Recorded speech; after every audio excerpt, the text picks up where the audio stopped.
No, that's not what I want.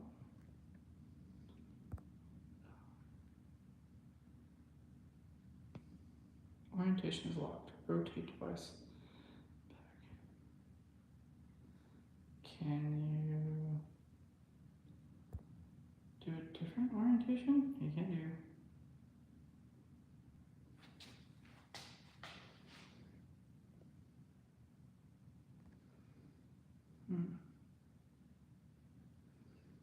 That's interesting. No, that's not what I want.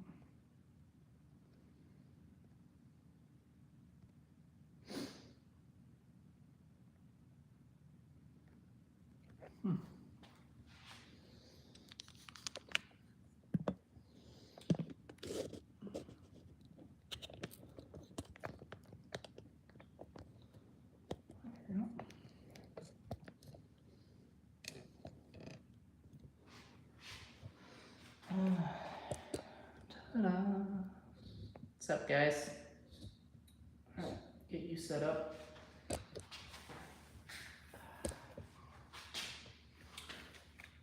Here you go. Let's get you guys like this.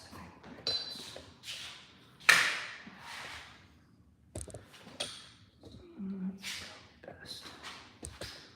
Something like that. It's hard with portrait mode. Thought I could get you guys in landscape mode, but I guess not. There we go. That's good enough. Let me grab a stool real quick, and I'll be right back.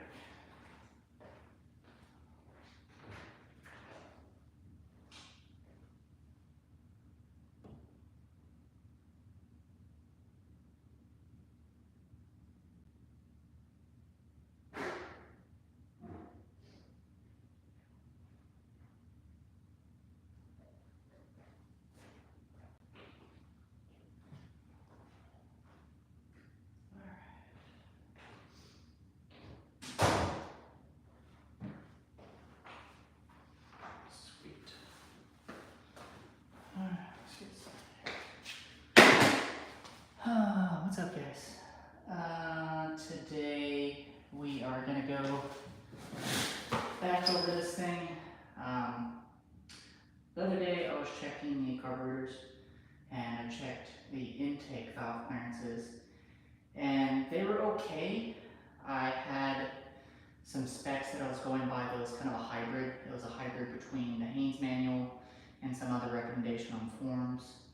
But the more I went down the rabbit hole, I'm going to go with the settings of LT Snyder. I don't know if you guys have ever heard of the LT Snyder manual. Some of the diehard Ducati fans will definitely know about it. Apparently he was big into these bikes and made his own manual talking about all the quirks of this bike and things that were actually better to do for the bike than just the Haynes manual or the OEM manual. So I'm going to reset this to a different shim. I need to shim the opening shims on this, but I'm also going to go through and double check all my other ones because I've already gone through this bike and done the shims and I've recorded that and I've filmed it, but I wanted to make sure that they are in spec with LT Snyder's specs. So let's go ahead and get into that. First things, gotta remove the carburetor again. It's going to be first carburetor, then boots, carb boots, the throttle body boots, just so I have some room. The engine crankcase breather catch, and then it will be covers, and then I think I'm just going to go ahead and remove belts and stuff because I know I'm going to have to change out these shims, and I know I'm going to have to do that, so might as well get the battery tray off, all the covers. So let's get to it. Now, I'll sort enough tools over here.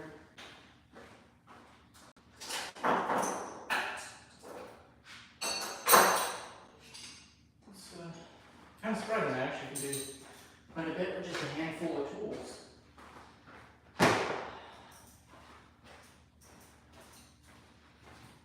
It's really just his handful of tools, ratchet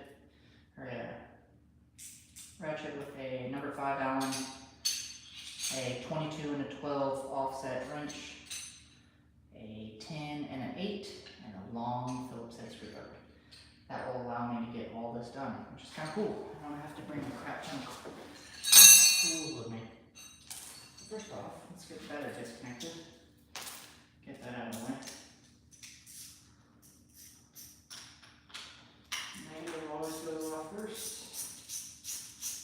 I always think, easy way for me to always remember that. It really doesn't matter that much, but it's always good practice to remove the negative and then the positive. Always can remember it by negative kids always get their shit taken away first. Positive kids always get the cool new toys. I don't know, I heard that a long time ago and it stuck with me. Alright, let's get this guy off here. And switch to the 8.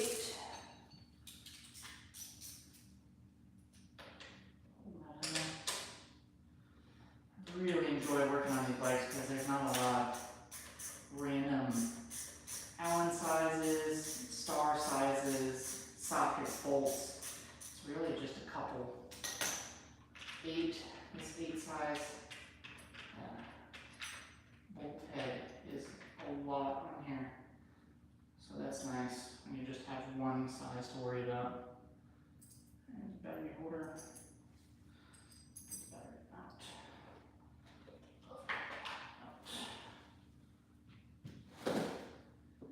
Shit out of there. There we go. Set these over here for right now.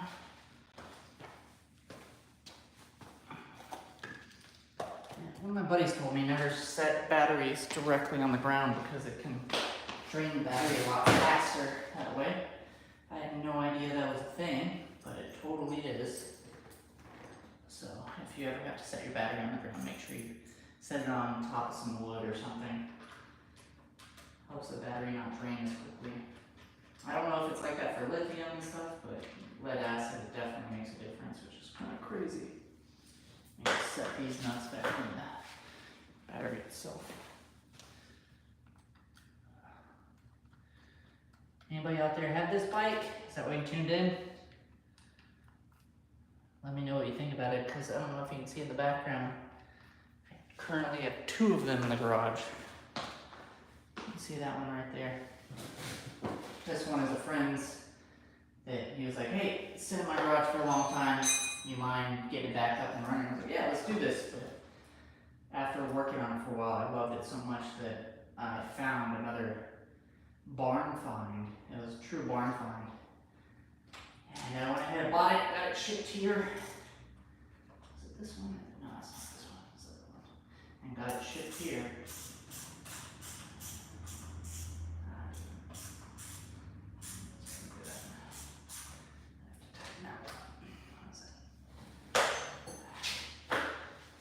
Talking, get distracted. Yeah, that was a barn find. Got it ordered here. And that thing's in really rough condition. Almost all the bolts, bolt heads, any sort of recessed area is all rusted. So I'm gonna have to do a lot of work on that one. But it's gonna be, that bike is gonna be a culmination of everything I've really learned on all the bikes that I've rebuilt. It's going to be anywhere from full engine rebuild to just replacing parts to suspension to a little bit of everything.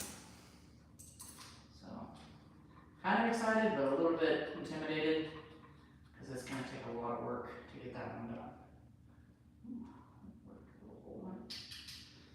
And my style is, I don't really put the bolts anywhere, I always thread them back in. It just helps me keep track of things. This guy. Let's get it plugged. Alright. There we go. Unplug. Yep. This is a rectifier. Alright, and what was this one? Okay, so it's just held on with plug and zip tie.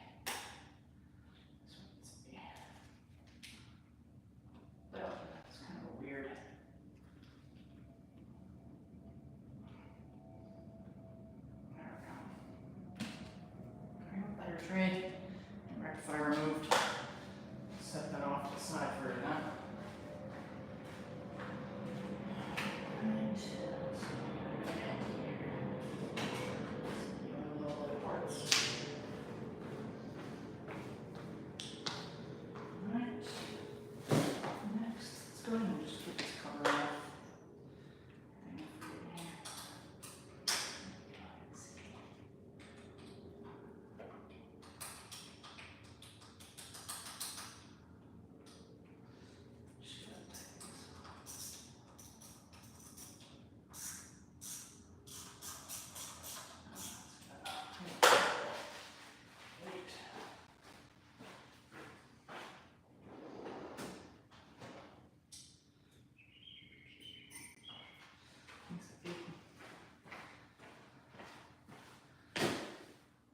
Hey man, hey Lincoln, doing pretty good. Yeah, it's I'm down in Houston, so even though it's still kind of springtime, the garage is already really fucking hot, so you'll be seeing me sweating balls off in here in no time. But these bikes are a lot less stressful to work on. They're a lot easier to play with, adjust, put things back together. I always talk about how working on motorcycles is just adult Legos. And that one is very true with this bike. It's a lot easier to work on. Thanks, Dayton. Yeah, that bike is pretty much the same thing as this guy, because this guy's the 996, the bigger displacement, and that one is the junker 748. And it looks good from about a 15-foot distance, but you get close up, everything is corroded, and oh my god. Setting points? No, just belts and valve clearances tonight. No points. Just the clearances. Alright, what we're doing, I gotta get these cards off.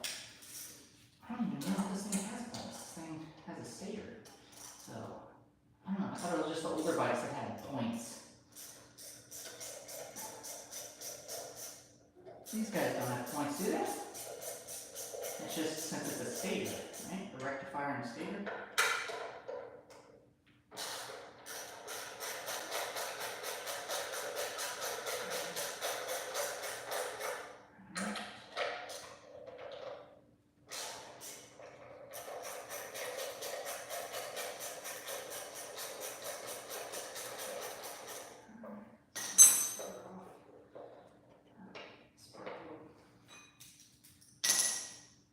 I always hate it when you think you got it completely out and you can't get it off, because it just like does a half thread anymore. Can't get it off. Alright, here, come on. Here, come on. Alright, everything looks good now. Let me get this bottom cover off, which is a pain in the ass. I need to get extra long extension on this one. I don't think I do. Just here and here. But still pretty easy to manage. I think the thing that just kind of gets a little bit kind of in the way is since it's a trellis frame, all the wiring is just kind of rubber tied to everything. So anytime you try to get anywhere near the internals, you always have to push things out of the way, kind of finagle things. Scrape your hand on the freaking battery terminal.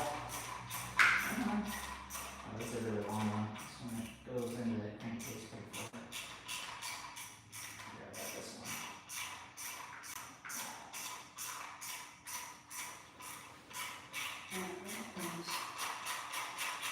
That fuse isn't having a good day. You can shut it. Alright, there we go. And a little bit longer. Almost there, there, and I think those are just those two spots.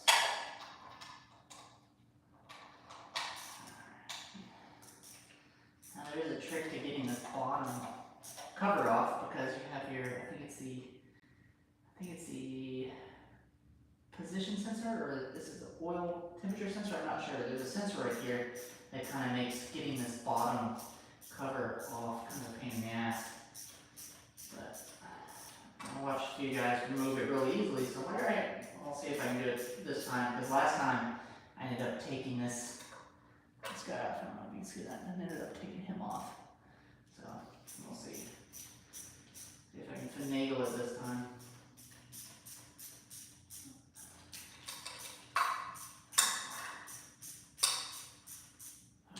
Already sweating buckets. I forgot I put just some Loctite on all these screws, so my forearm is definitely gonna be tired after this.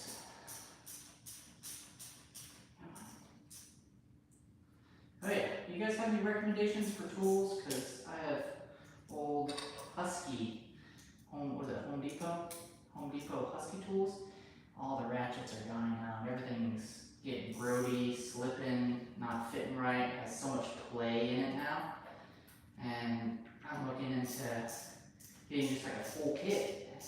Have you guys done any full kits? Like there's that Sonic tools or Boxo tools, or I think Gear Wrench even came out with a full kit. Because those companies are like the companies that supply like new techs, like come straight out of tech school and come out of MIT school or whatever it is, Mechanics Institute.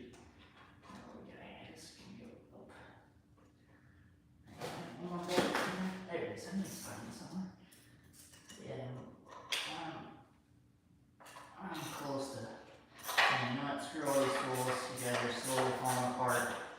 I'm just gonna go ahead and bite the bullet and get a whole new kit and have one of those ones with like the foam inserts. That'd be super nice. I like those guys.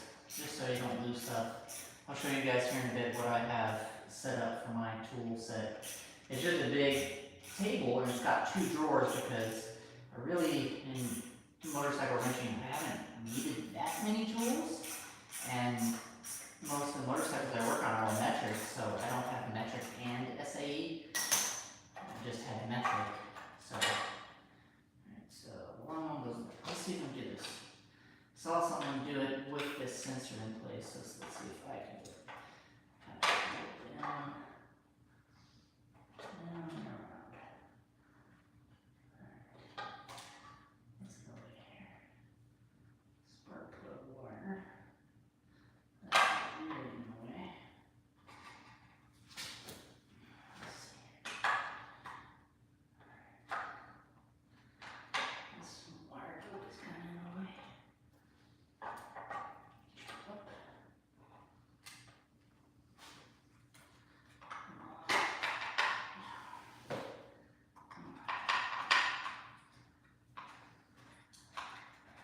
Snag it on. Pressure from.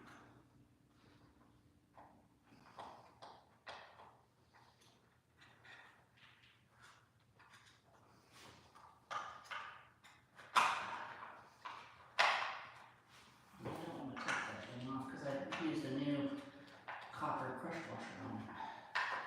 I don't want to take that off again. Why is it snagging so hard? Put it out of there.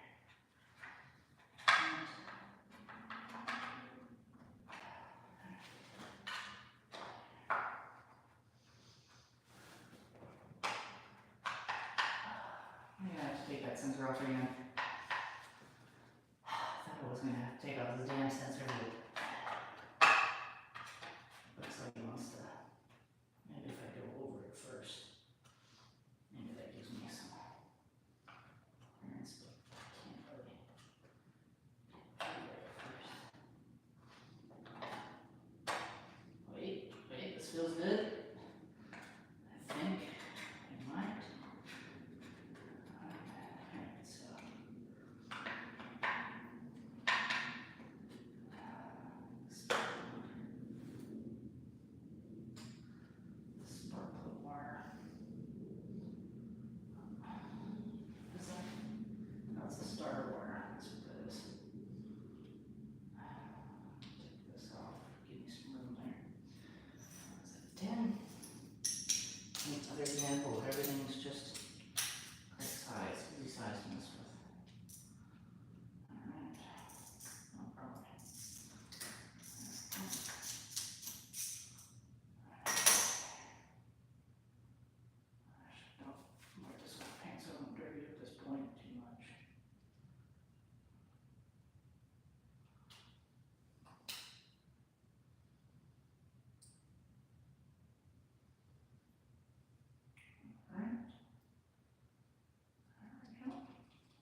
cam around this.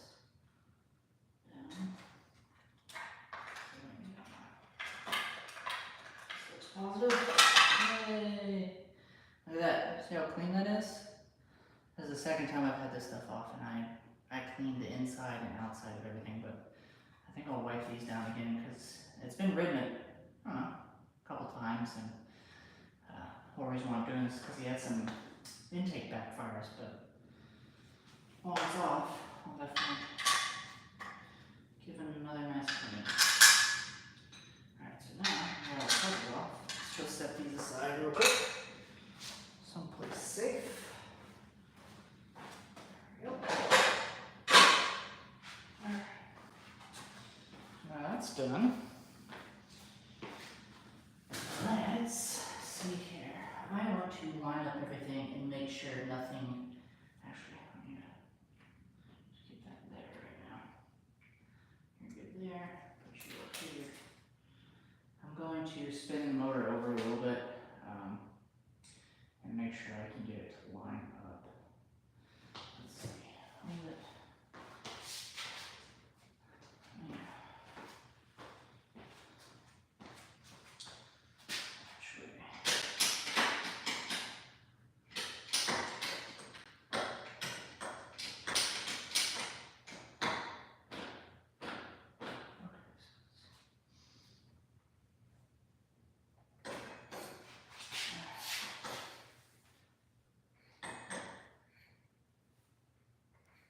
I was just trying to line up the markers. What do we got here?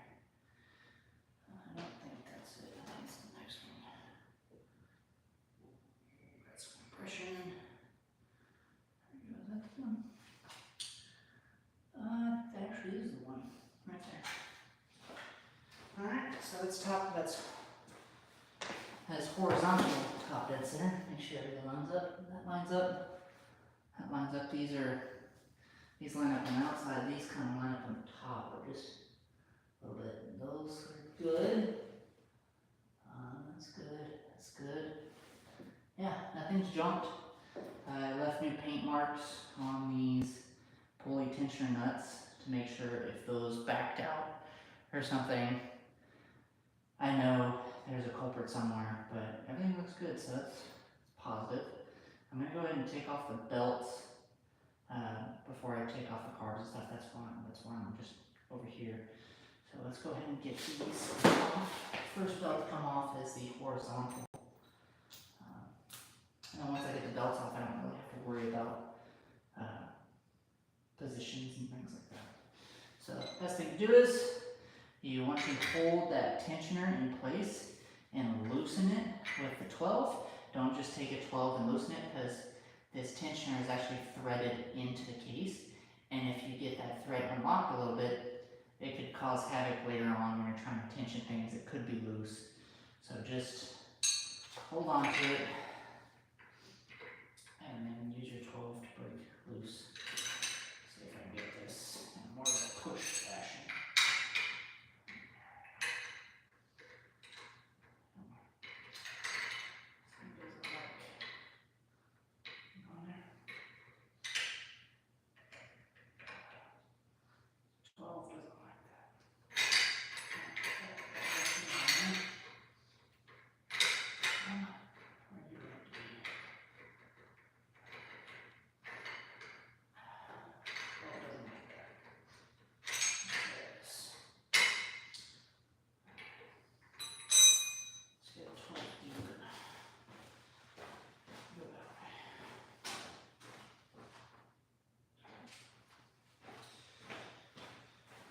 Definitely utilize those offset wrenches when we're on the vertical cylinder. The horizontal is a little bit more forgiving because you have access, but the vertical one, there's the frame right here. You can't get any sort of socket or anything in there.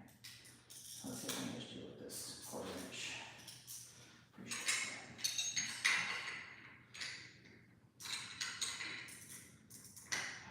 See if I can just, oh.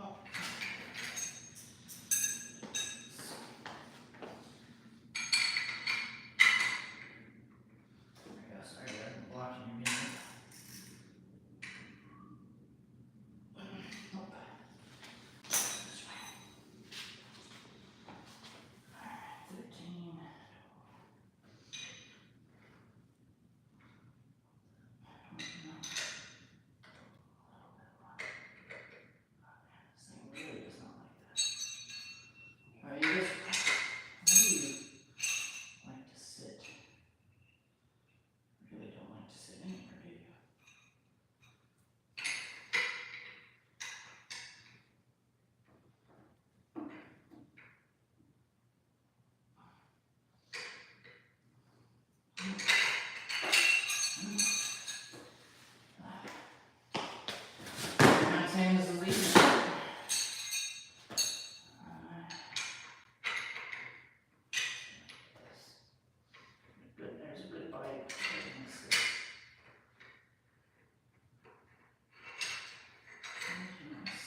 washer. I think that's what this is called.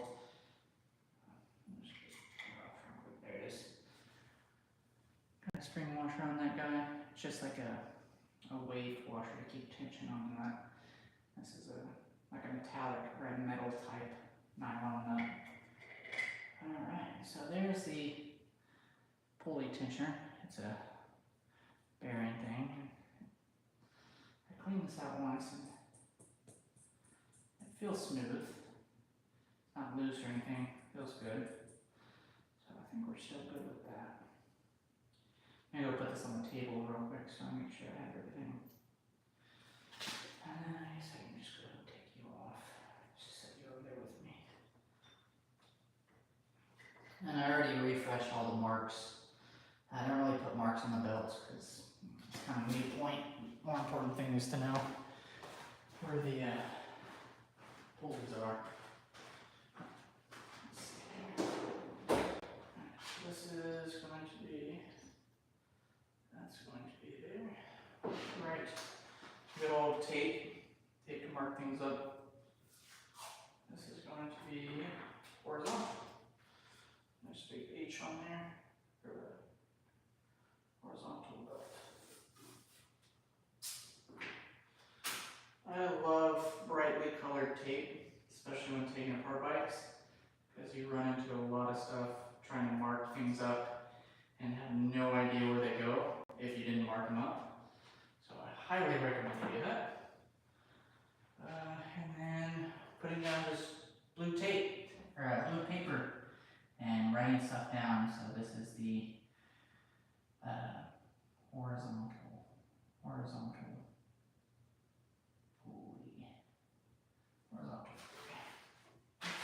Alright, let's hold on the pulley. Let's get the vertical one off. Alright. If you guys want to see way more in detail stuff, I definitely would check out that, what is it, Brad, the bike guy. He has a whole shop that's devoted to these year bikes. He has some really good content that's super in depth, and he's got all the Ducati tools that you need, like the OEM manufacturer tools. So it is a little bit annoying because I'm like, okay, how would you do this? He's like, oh, just pull out this almost 30-year-old tool that's like $10,000 and use them. I'd like to not do that. Maybe do you have like a cheaper way to do it? So it's good that you have someone still in business that's like has all the legit stuff. So this is good here. Alright, let's get this guy in here. I remember this was a pain. This one did not want to tension upright. Every time I tension it and I check the tension with the little harmonic meter from Gates, it did not want to.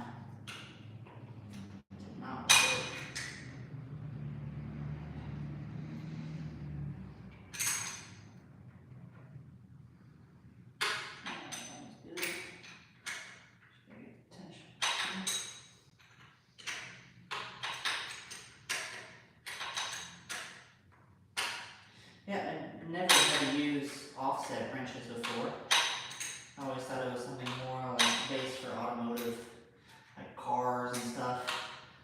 You get trapped in tight spaces with cars. I always thought it was kind of that application. So actually I had to go out and buy just a cheap Harbor Freight set of these. They're alright, they're doing alright.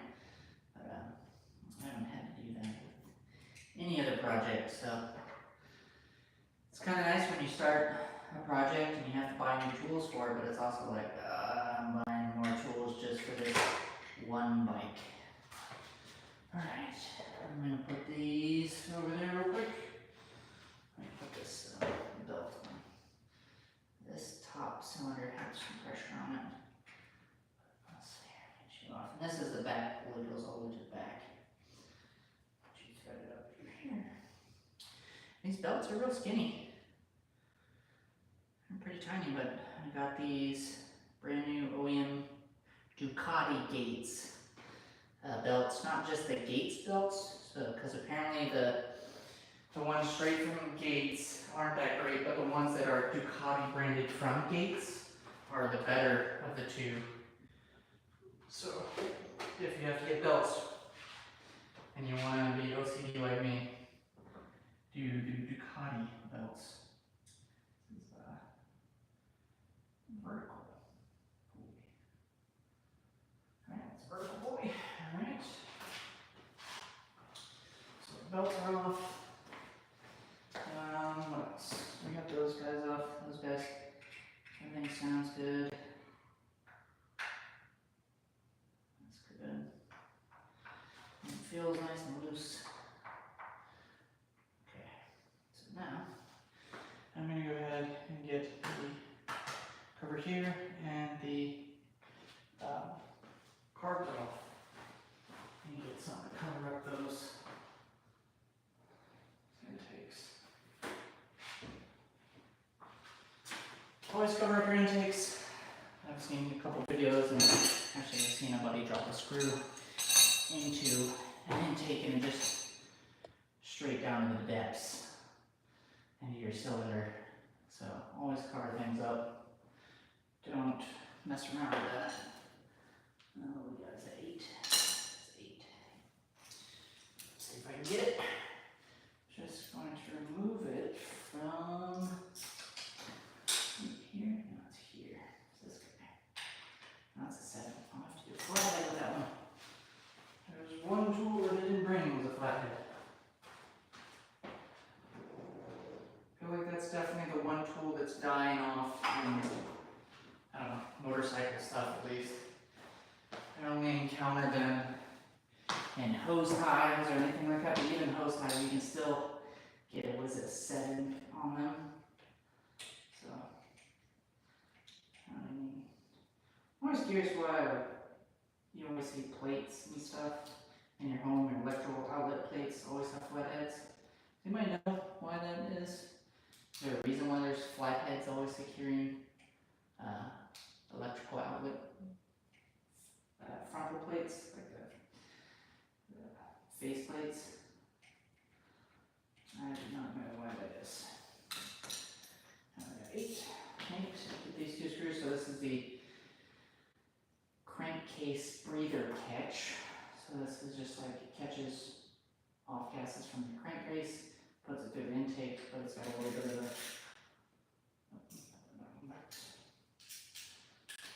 bit of ways to go before it hits the airbox.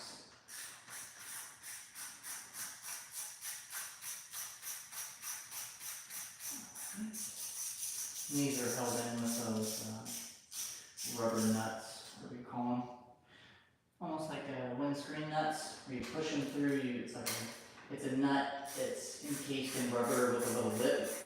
And you push the lip through, so it kind of stays in place. That's what it's called. Things like rubber nut? No, it can't be called rubber nuts. But it's let's just have it right. Let's see if we can do this. There we go. I can stay just like that. And I'm going to put these back in place just so I don't lose them. Actually, no, I'm going to need the clearance in my hand. I don't want to drag my hand on that. Alright. These are hard to find. Don't break it. Kind of expensive from OEM. Anything plastic that's over 20 years old, be careful with it. Especially if it's not Japanese or if it's Italian. It's expensive real quick. Alright, so now we can take off carburetors and the boots. Let's do that. I have them both on that side.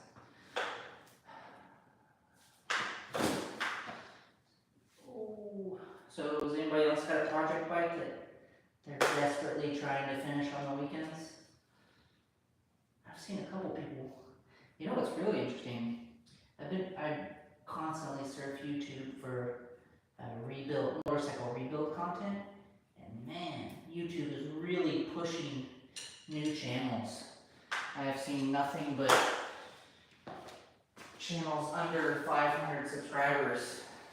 Just watching those with rebuild content, there's a lot of people that have a lot of good content. It's not just someone out shooting with their phone, they're getting good camera angles, talking it through, actually like dialoguing an actual script and storyline to their build, and adding drama, all using the but. And then, oh my god, but the motor is about to explode. Like all that excitement stuff that keeps viewers watching. It's good to see that YouTube's pushing that. So there's just more content out there. Because I think motorcycle rebuild content is on par with the same stuff as like car washing and detailing videos, where it's just that ASMR kind of stuff. It just keeps you in. I feel like that's what motorcycle rebuilding is for me. I don't really care what the rebuilding, I just like to watch them wrenching. And it's such an odd thing because it seems so mundane, like, oh, you're just watching someone move some ratchets and stuff, but there's people that pay a lot of money to watch someone play a video game, so I shouldn't be surprised that there's a big audience base that likes to watch people rebuild motorcycles. Because to me, I think motorcycles are way cooler than video games. That's just my bias. Don't hate me if you play a lot of video games. Okay. Just undoing the throttle cable right now. If it wants to come undone. There it goes. Alright, and we will. That's undone. Okay, that's undone. Alright, so this should just pop out. Should, because that's the main connector that I've done. Alright. Clear, clear. Oh, I forgot to take them out of here. I get these hoses out. You stay here right now. Stay. I might put some racks and intakes. Everything's closed right now, but I really don't want to drop a random bolt in there because I know I'm redoing a full engine rebuild on the bike behind me, but this one I don't really want to do that. Not necessarily feeling that right now.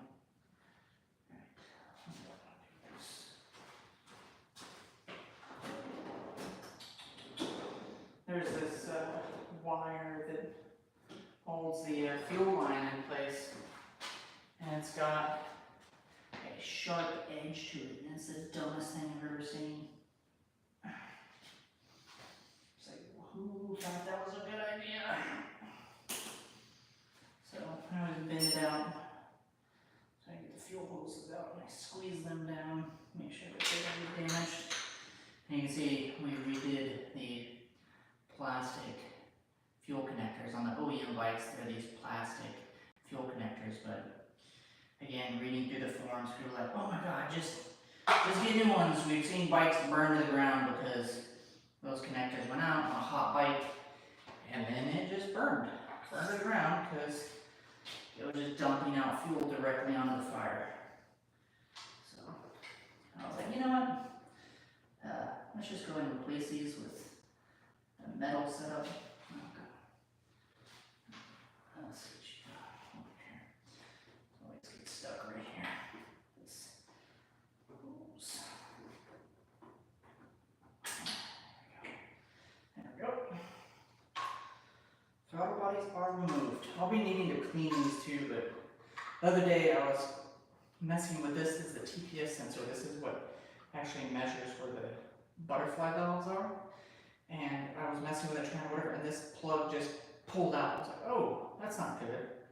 And I looked at it, and the pin that held it in place was a little bent. So I plugged it back in, tried to yank it. I was like, oh, that's not coming out. But the guy who owns this was complaining about intake backfires. And everything I looked at was talking about how, oh, the TPS could have a bad wire, it could have a melted wire, it needs to be adjusted. Everything but TPS, I was like, I'm hoping that's all it was, but my OCD is killing me, and I'm just going to go back through these valve clearances and set them to, like I said, the LT Snyder manual settings, just so I know everything is perfect. Alright, we're going to set these over here.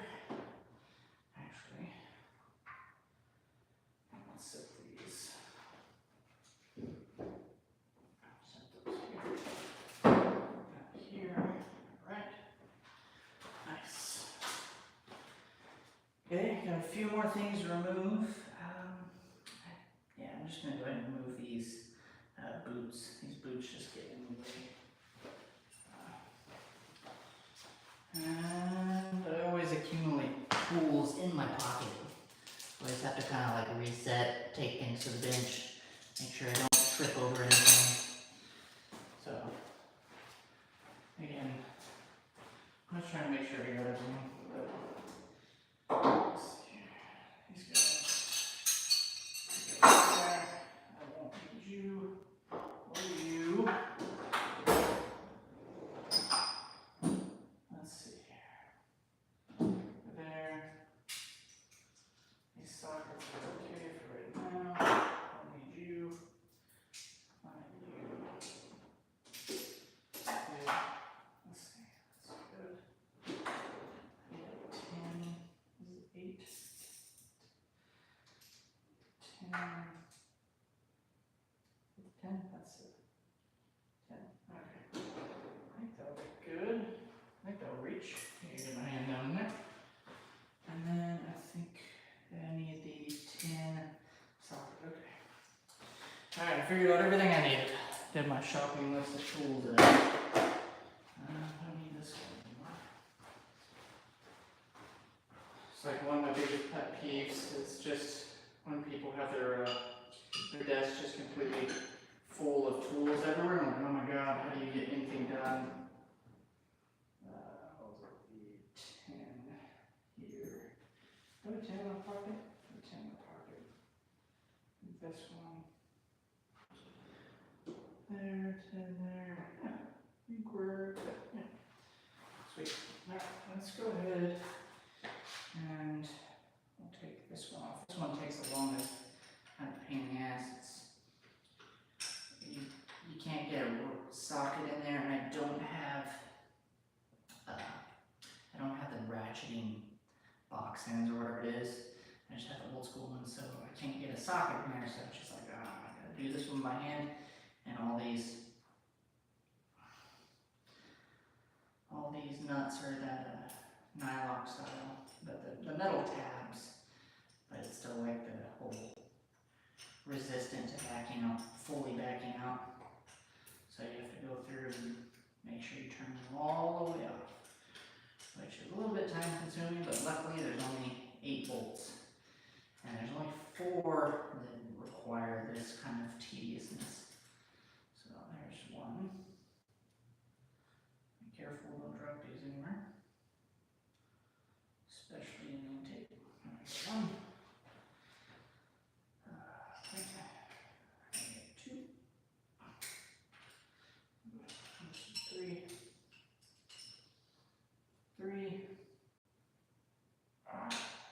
Guess I can adjust you guys so you can kind of see what I'm working on. Peek over into what I'm doing. Let's see here. Raise you up. There we go. You guys can see. Let's see. Yeah, you can see it. Sweet. What I'm taking off is these 2 guys right here. These are the throttle body. Oh, you're shaking pretty bad. Stop shaking. Just making it shake worse. So whatever. I'm just taking off these throttle body boots, but what I was saying is these bolts on this vertical one are kind of a pain in the ass to get to. And I don't have a ratcheting box end. What do you call those things? And it takes a while, and there's not a bunch of room to get to them, so it's kind of funny. I don't know. This is one tool that I never use. That's the other thing. I always either use Allens, stars, or sockets. I never have to use box end wrenches, like actual true wrenches. I feel like car guys are always using these. And when I was shopping for trying to get a full kit, full toolkit, just to see what that cost, seemed like every toolkit included. I'm like, can we just scratch those and not put them in the kit? Because I don't really use them. Let's see. Down there yet? No, not yet. Tiny. Yeah. All right. It's another one I don't want to drop. All right.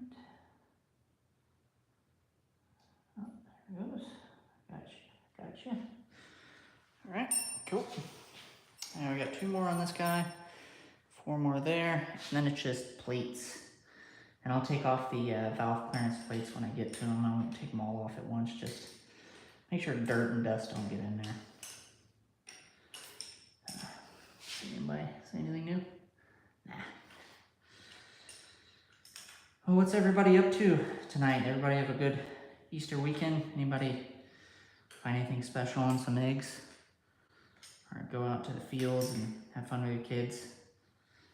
We have a little one, and this is one of her first Easters that she'll remember. So it was kind of fun to see her have fun. Went over to a friend's house, got to see her have a blast. I forgot how easy it is and how much fun you can have as a kid. Adulting kind of dampens that for sure. But that's why I have motorcycles. They definitely give me back some of that life. Let's see here. Damn. It's funny, this particular removal is making me want to get a motorcycle lift. Bending over for extended periods of time trying to move this stuff. It's like, oh, I wish this was on a lift. But we're good. All right. And off. All right. Only one more. Uno más. This one's not so bad. It's just right here. You gotta be careful. There's metal gaskets, metal crush gaskets that these throttle bodies rest on. It's not a paper gasket or anything, so it's good that it's a little more durable, but they like to fall off and fall in weird places. I like the bolts, so you just gotta be careful. Oh yeah, and this hose needs to move off the side. There we go. And I think I'll just leave the gasket there. That's fine. Now I won't leave the gasket because I could accidentally hit it with something and dent it. That would suck. Alright, so that goes like that. Looks like that. And valves look good. Look a little bit gunky, but nothing crazy. Alright, I'm gonna set this off to the side. Write down what it is. This is the vertical.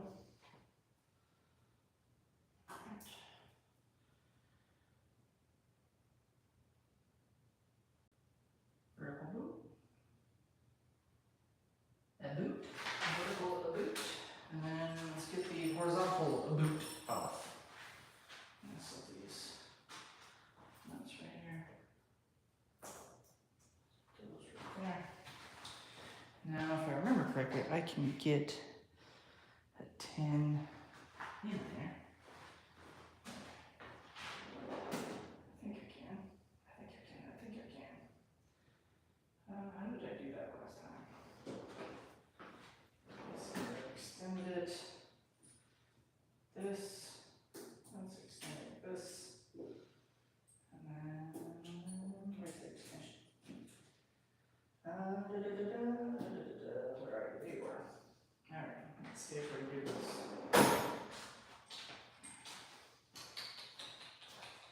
There we go. So, got a little contraption going on here. So what we're gonna do is, what is it? Oh, I need that other one. There we go.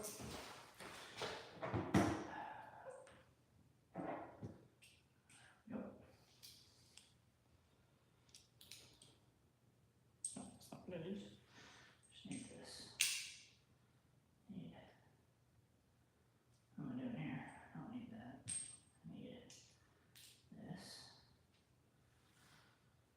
How do I do this?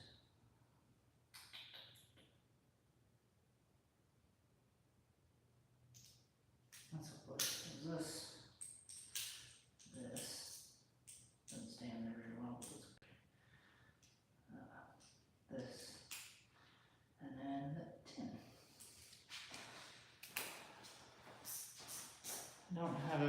tried this with the, what is it, the 3/8, and it's just too big. So this is my contraption. I don't have an extra long 1/4 inch extension. But this at least gets me there. All right. There we go. It's got a lot of bend and flex in it, but it's getting the job done. All right. On there. There we go. Let's go this way. See if we don't make bloody knuckles. There we go. See, this thing just keeps slipping and it's just stuck. I need to get a new 1/4 inch ratchet because this thing is not holding up. Loosen you a bit, and then this is the part that the 3/8 just didn't want to fit. Is the ones right next to the boots. There we go. All right, you stay there. Get this last one, and then it will be on to plates and doing some measuring.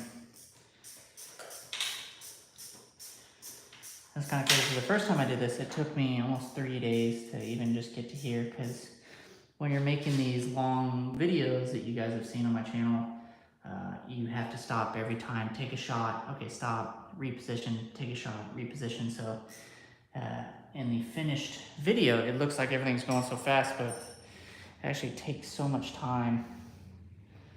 Let's see, is everything pretty loose? Yeah, everything's pretty loose. Everything's finger tight. All right. Let's get these guys off. There's one. Put that in my pocket. 2. Shoe in my pocket.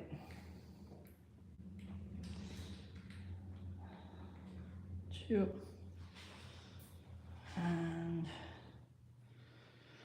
I'm excited because I got this new throttle body and carb sinking tool from, oh, there it goes. Is it the Digi? I always forget.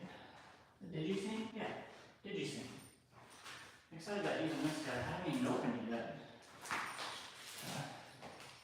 If you guys need a digital sync tool for carburetors or even throttle bodies, check this guy out. It has really great prices. I haven't been able to use it yet, but from all the videos I've seen, it's pretty easy to use, and it's a lot less work to set up than some of the Motion Pros, their setup or whatever.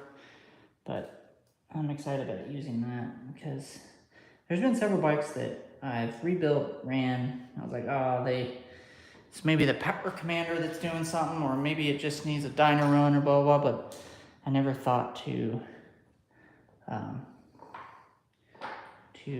adjust the balance, because when everything balances, I always think carburetors, and I really don't work that often on carbed bikes. This guy doesn't want to come out. There we go. All right, that came out just fine. Let me get the gasket off there. Let me set this down. Get that metal gasket just in case.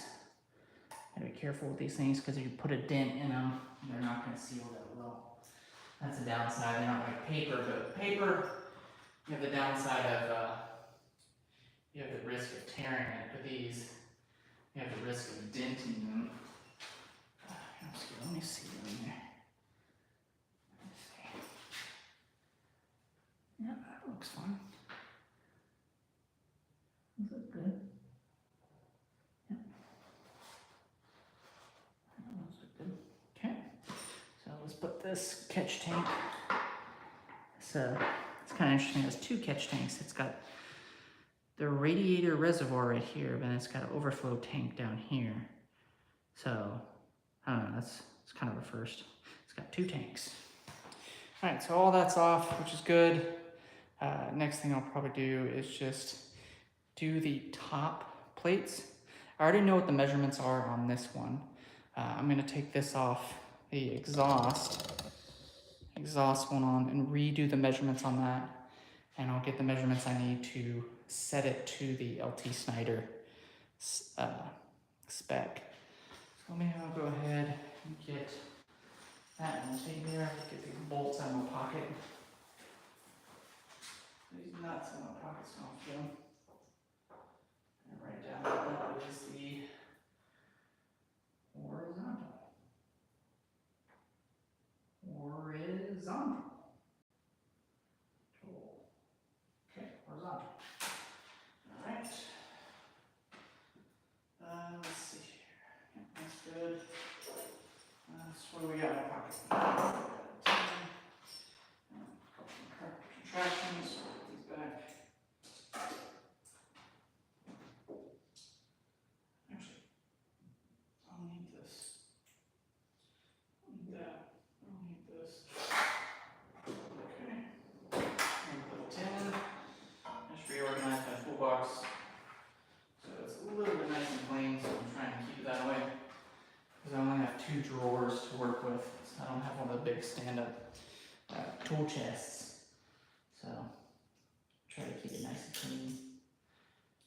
Alright, that goes there. We don't need 8s, right? No 8s, so I'll put this back. But yeah. Hope everybody's Monday was good. I think it's Monday, right? It should be Monday. Yeah, Monday. Hope everybody's Monday was good. I think it was this one that I needed an Allen, an actual Allen. The T Allen, not T Allen, but the old school Allen. Let's see, there's a 5.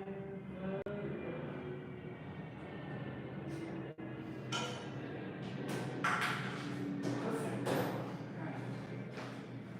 Let's see if you guys can see what I'm doing. There we go. Maybe I can lower you.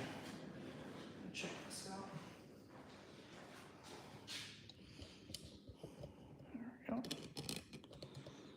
But we're just taking off this plate. This plate covers up the valves for the exhaust side. You can actually see the exhaust right there. So that's the intake side, that's the exhaust side.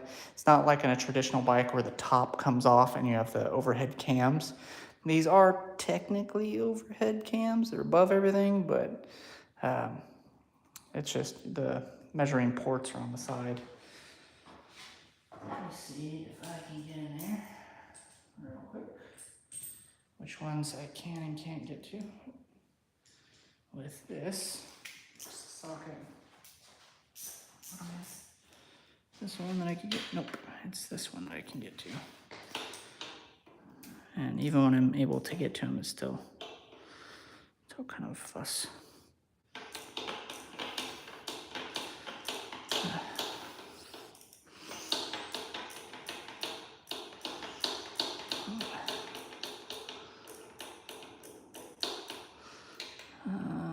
Let's see if I can get to this way. And more movement. There we go. I think I can get a little bit more movement this way. Take that out. Take that out. Just tiny movements.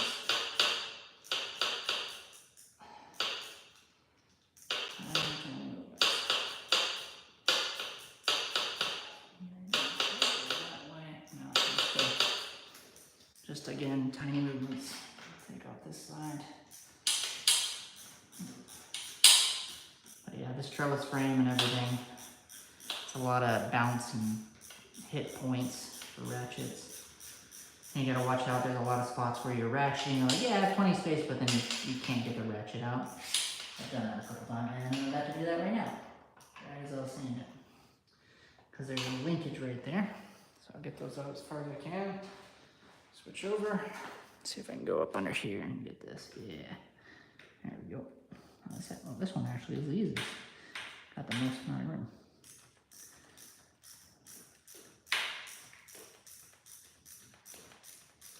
Super slow though. There's so much play in this ratchet. Like I'm doing like look at that. There's so much play. So I definitely need one of these guys. Come on.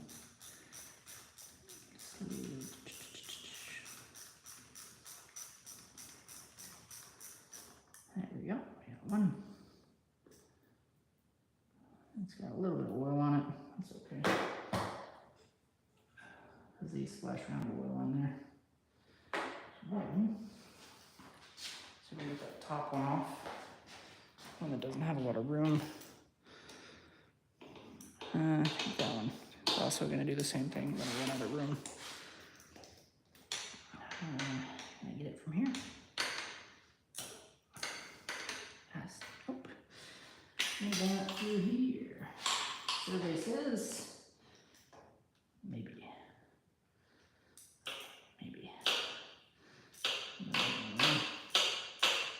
It's still. Oh my god, this freaking ratchet is dying. I'm definitely gonna be getting a new one. Alright, come on.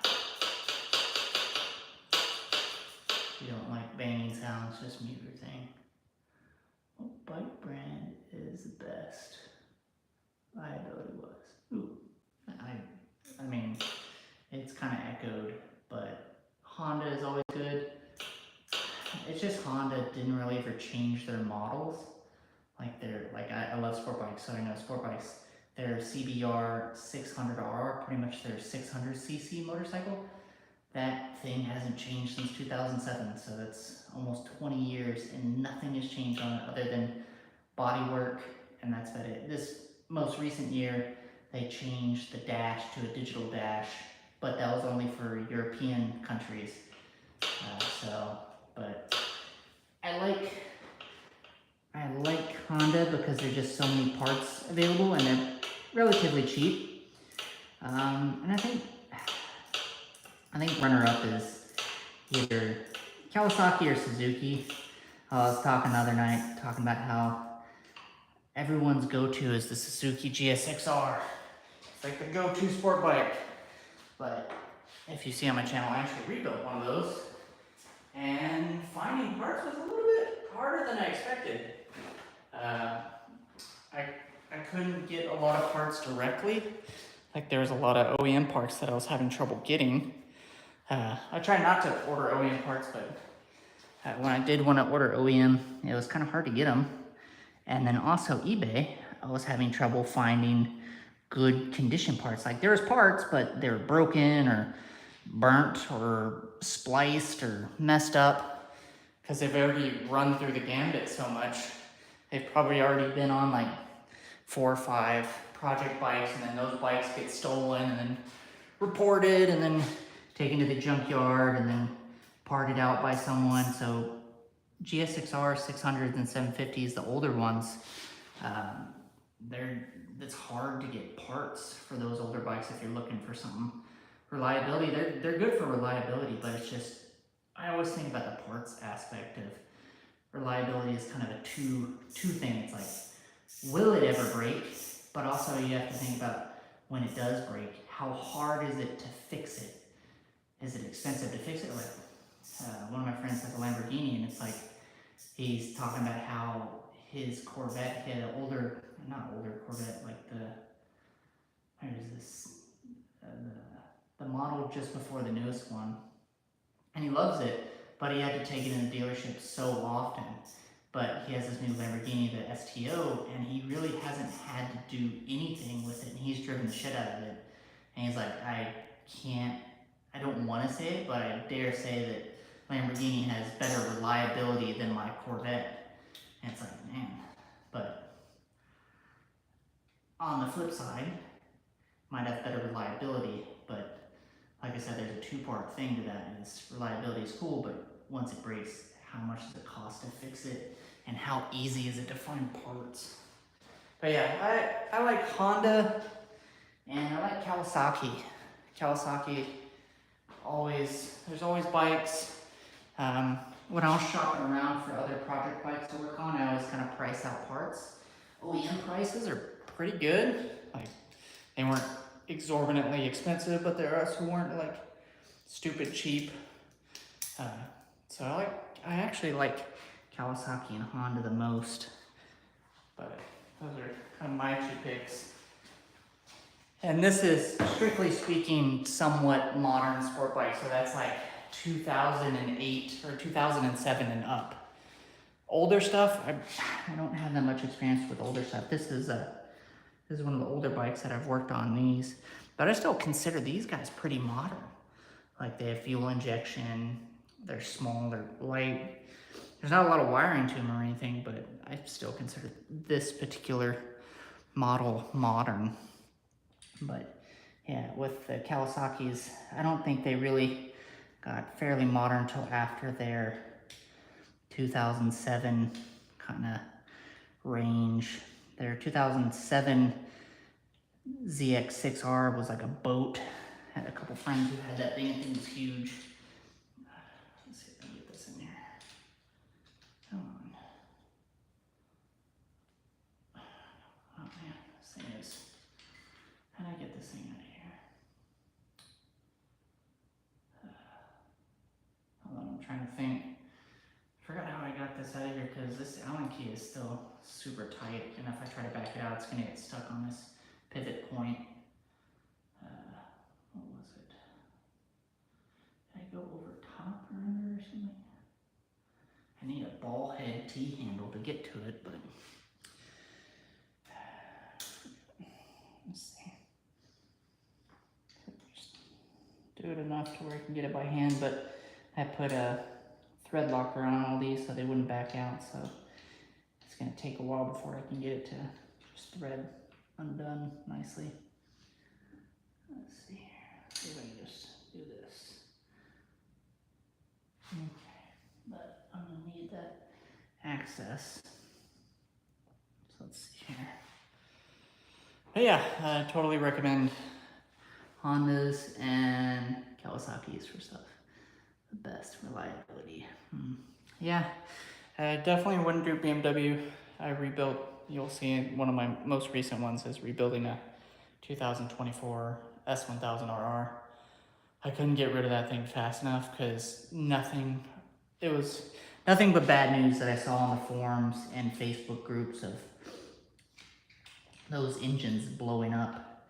And it wasn't just they had a couple of YouTubers, I mean, pretty good sized YouTubers where they bought the S1000 or the M1000, the fully carbon fiber fairing one.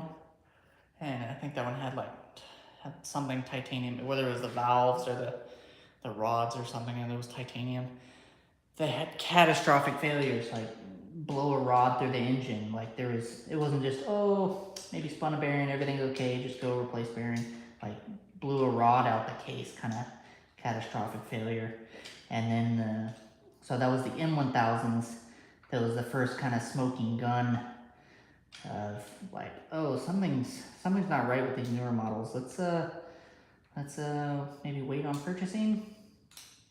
And then there was people talking about how quickly after maybe their 500 mile or whatever it is break-in period, they were having a fault signal pop up on their dash of like, pull over immediately, contact your nearest service provider kind of thing. So pretty much you can't ride the bike shut itself off. It's like imminent destruction or whatever it says on the dash. But you can look it up, that model was just plagued with just motor after motor problems. And on top of that, they weren't warranting a lot of the motors, which was kind of crazy. Like, I don't know, a motor blows up a couple 100 miles after you buy it. It should seem like you can warranty it, but they claim that, oh no, it's due to over revving. It's like, well, it's still stock. How could I have over revved it?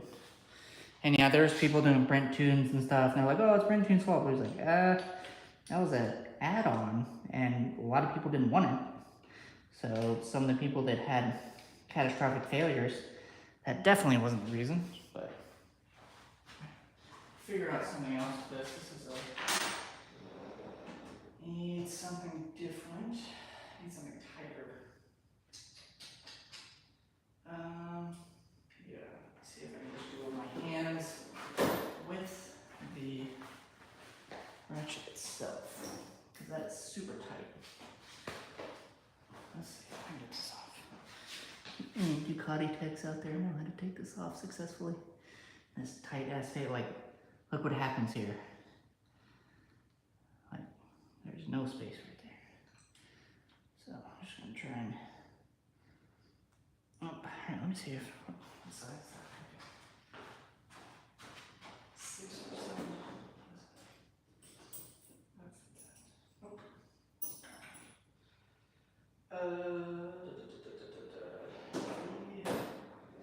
Smart. Be smart. Let's do. There we go. That's what we're gonna do. Get that in there.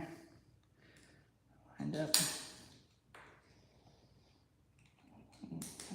Like this. The thread locker's doing its job. It's just holding the bolt in there, which isn't a bad thing. It's just I didn't have plans to undo these anytime soon. I think the next time this thing was going to have its plates back off is if I need to do a full motor rebuild. But let's see, is that enough? Tell me that's enough. Come on. Damn it. Oh yeah. Once I get this one bolt off, we'll do the measurements. And then we'll see. The first time I measured it, I had it in like a range, kind of like a min and a max, that I'd kind of come up with a combination of things that I saw in forums, plus the Haynes manual, and then kept LT Snyder's manual in mind. But I was trying to give myself two numbers, like a range to go by. But the more I've read, everyone's like, yeah, don't do that. Just stick to LT Snyder's measurements. That's the LT Snyder's manual. It's a guy's like a genius apparently with these motorcycles. Made his own. There we go. Ta-da! All right, let's take these over here. This is the exhaust.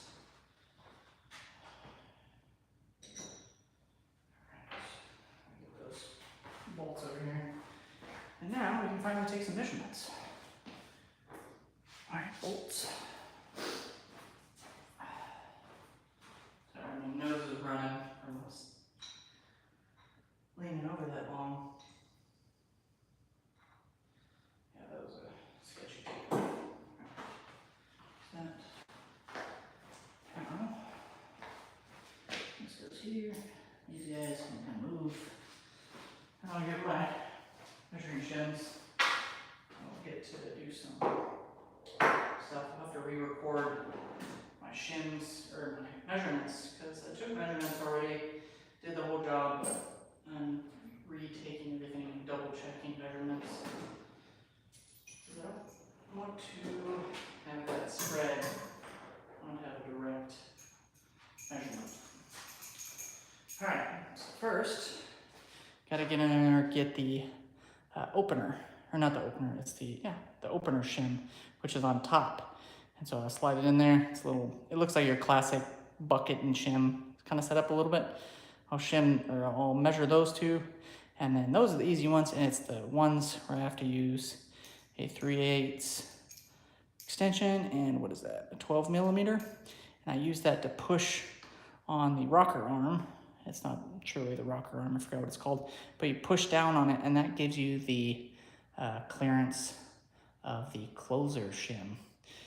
It's not that simple. I have to subtract the closer shim measurement or subtract the opener shim measurement from the closer shim measurement, and that gives you the closer shim measurement. So it's not like opening up a straight inline 4 where it's like, open the bucket, your measurement is this, ta-da, you change that. This one you have to be a little bit more involved. So let's get this one. I'm just gonna try and get a light in there for you guys, but let's do this one real quick. You guys don't get a light for the bottom one. Yeah, let's see. So the shim, the opening shim, is supposed to be 0.10 millimeters. I do everything in metric because, yeah, I deal with metric bikes so much I don't even try to cross over with inches or anything SAE. I've thrown away all my SAE tools because they just take up space and I don't use them. So this one is supposed to be 0.1 millimeters. let's see where you're at. There it is.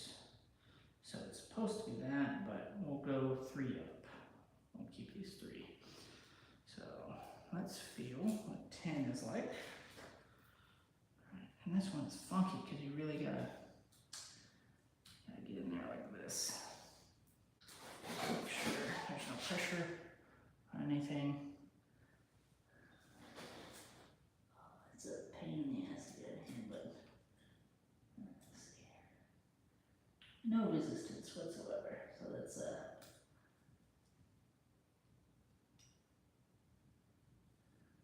no resistance. So that's 10. So exhaust. So that's definitely not that. There we go. It's always annoying with these measuring. I always lose where I am.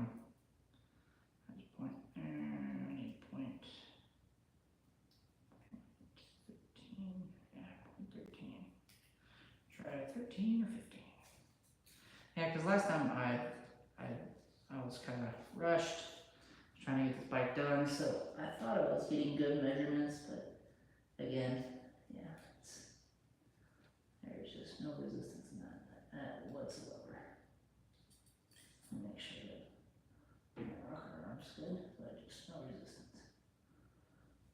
Yeah, that one's supposed to be a 10, I believe. So that one is actually going to be being replaced. There's 15. See if this is good. Okay, starting to feel a little resistance, but really not much.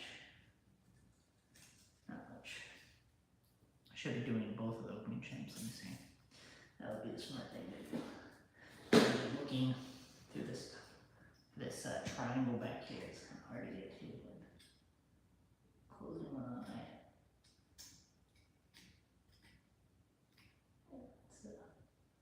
There's a little drag, a little something, but not much. All right, there's 0.1315.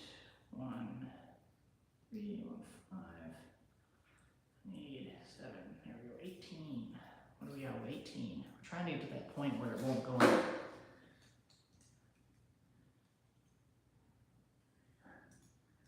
Yeah, 18 doesn't want to go in.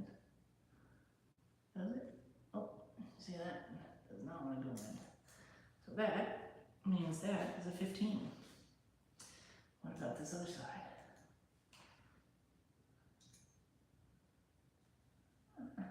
Kind of goes in.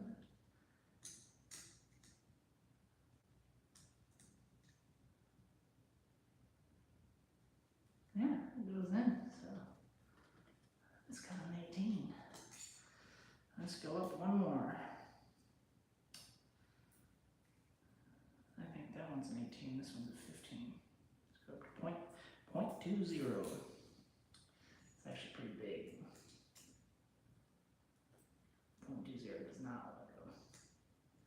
Make sure there's no pressure.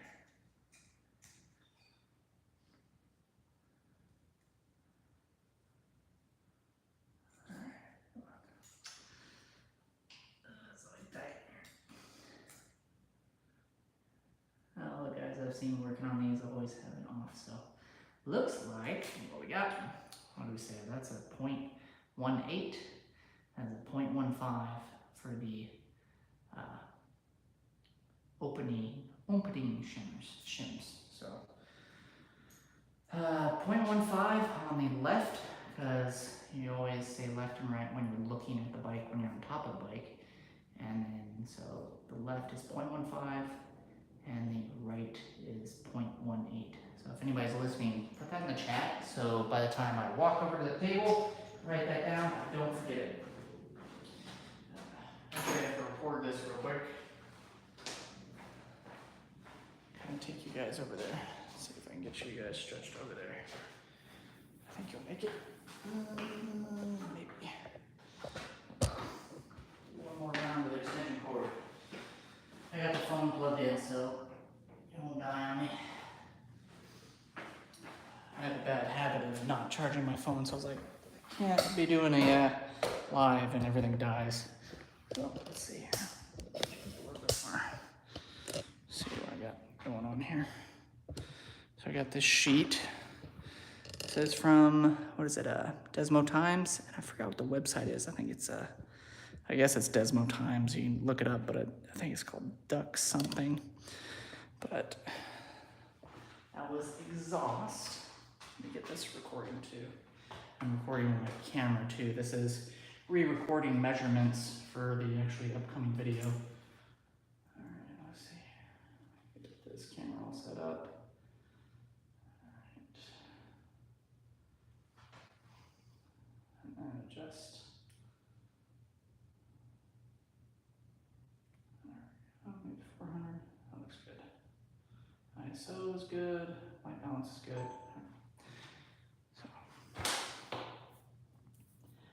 We did vertical cylinder, exhaust, left side. So recommended opener is 15, and that's actually what I got. It's 15, so that's good. So recommended. The unloaded was 0.15. So that checks out. I'll give that a check mark. I don't know what the loaded one is yet, but we'll get to that. That's good. So the opener is in spec, or at least that LT Snyder spec. So good. This one is not, because what do we say? That was 0.18. Yeah, that one was 0.18, so we need to redo that one.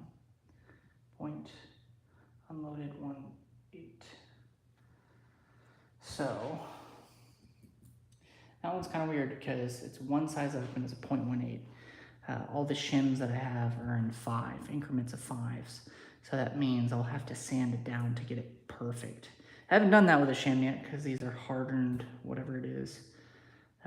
So I'll have to sand that down to get that correct size. But until then, at least one of them, the closer is correct. Now we get to the fun stuff where we do the loaded clearance.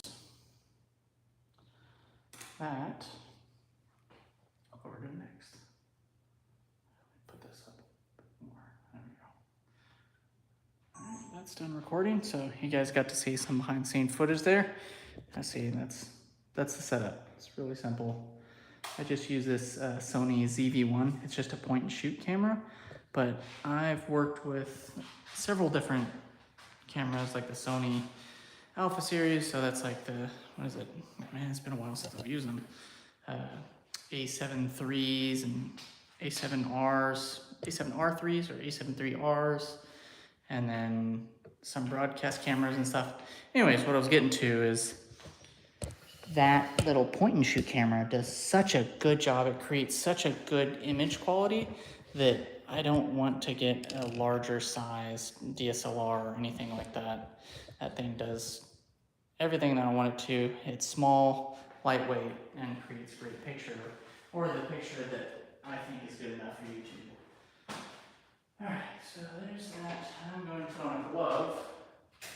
My little baby hands get sore after a while after measuring these things because I'm taking this extension, pushing it down on something and having to hold it there while I measure with the shims. Yeah. Shim, was it valve clearance shims? I forgot what they're called. Alright, so this one is going to be in the 20s somewhere. So it's going to be like 23s, 25s, 28s.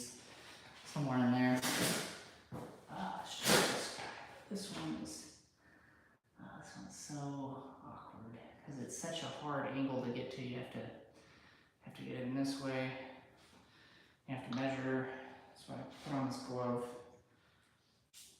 just to kind of help with grip. Also, kind of helps because I have these little pads on it, these little bicycle gloves. But it's just enough padding so I can hold that tension. Alright, let's try. In a perfect world, that would have been 15, so it needs to be, the closer needs to be,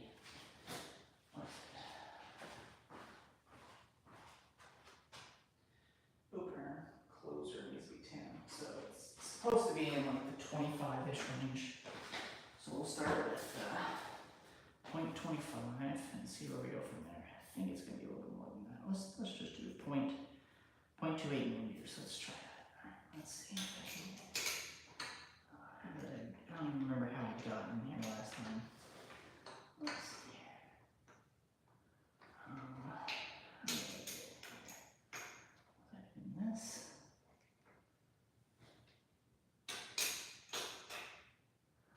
Something like that. Oh, this is ridiculous. I can put this one right here. Is that hooked on there? Is that hooked on my case? It's hooked on the case. I think you need to get the shorter extension on this one. Yeah, short extension. Bear with me. We will get that one. Let's see. Let's do. How long is this one? Same length. Let's try this one. See how this goes. That's 3/8. Let's try this. Maybe, what is it, 12? We have a deep 3/8. No, we don't.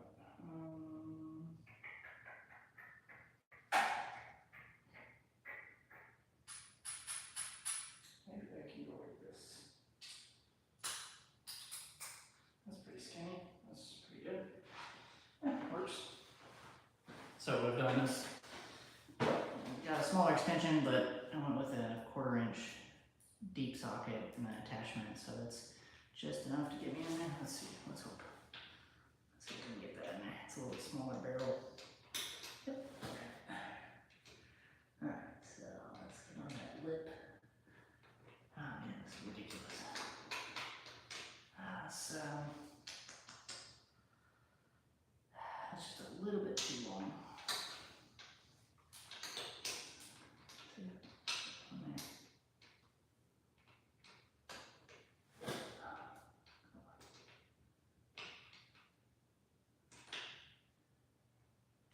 I definitely don't think it got a big reading on this one last time. Alright, so this is 0.28.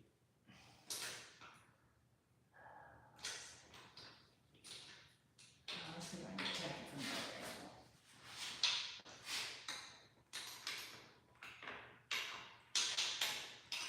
There's no room. Let's see. Come on. How do I see this? There it is right there.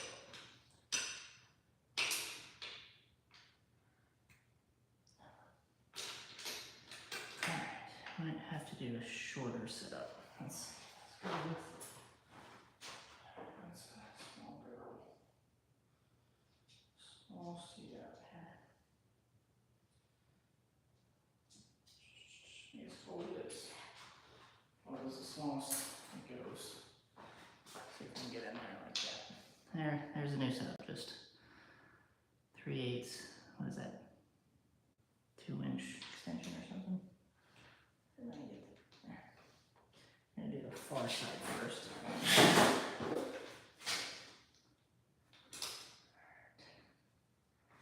Got on the lip, push it down. Let's get a 28 in there. I really need a flashlight in here.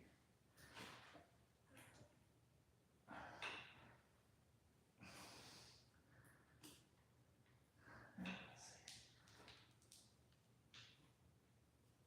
Alright, that's okay, that's not what I want to do.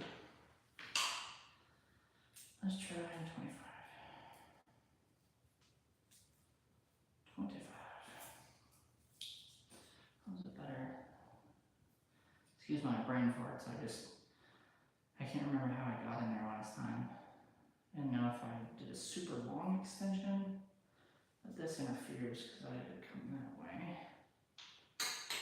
Let's have a look at I'm getting that out.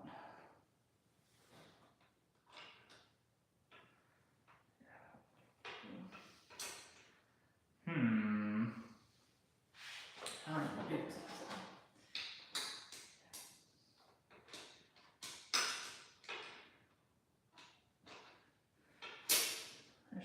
was a little bit frustrated last time doing this because it's such a pain. And it's a weird way to try and put tension on it. Yeah, give me a second. I might have to put another extension on this. See if I can get it to bite. Go like that, because that's the key right there. I can't get to it. Let's try that one again. Hold, please.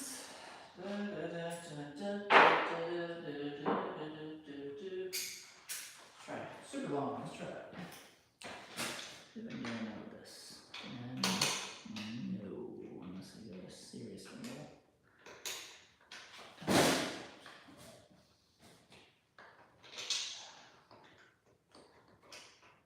It's just too stupid. There's people that did it with flatheads, but I do not trust myself with that. Did I do it with this? I think I actually did it with this. I don't remember. I think I just did it with just the extension of the socket. I think that's what I did with it. Maybe? Is that what it was? Okay. Still let's see.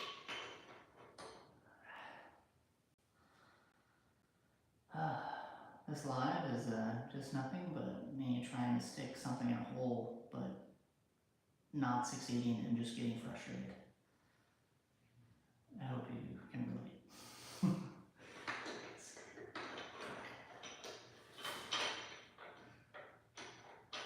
Alright, so try this way. I can do it. And I think it's just the angle. I can't get the angle right. What did I do last time? I have my hand in here like this, push it down without blocking.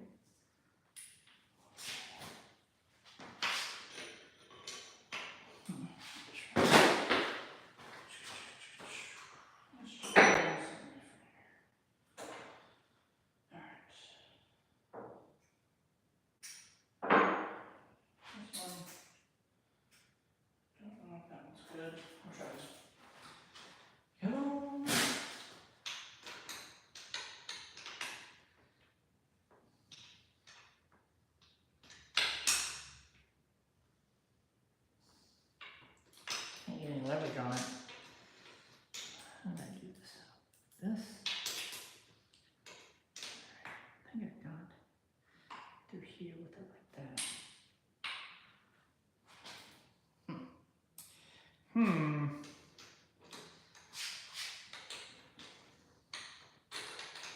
Alright, let's get this.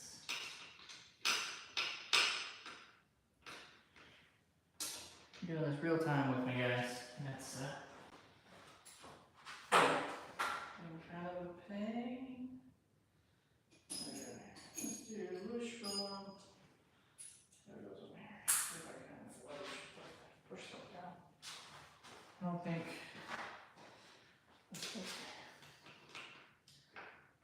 Yeah, there we go. See if I can get that in there.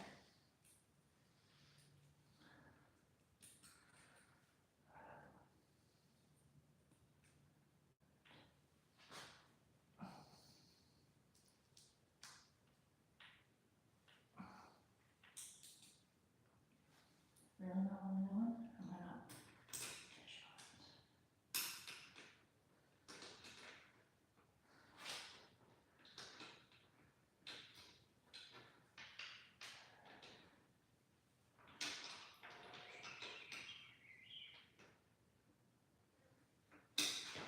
Alright, let's see.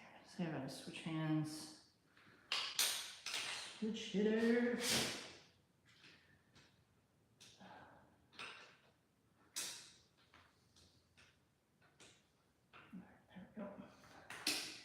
There we go. I gotta push. Hang on. You stay there. It's in a perfect position, but I cannot see where the shim goes. So, I head back here, see if I can see it.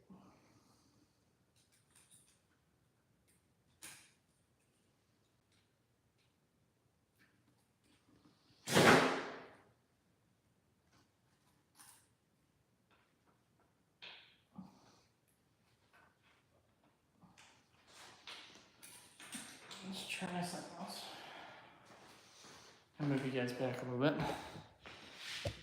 I am trying to figure this guy out. Maybe I can get you guys a good angle or something. There you go, on the phone. Maybe it's better to go from this way.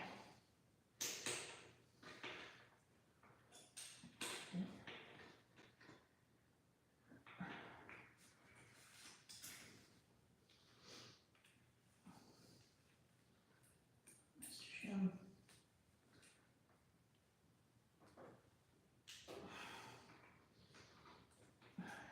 See if I can put that on there.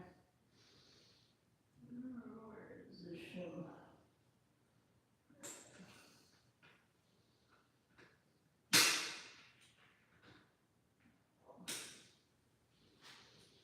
Just needs to be a little bit longer. If I can do a little bit longer, gives me a little bit more bite. Let's do this, but not. Alright, now that keeps our we'll just do a regular. Something kind of smaller. There we go. Just a little bit.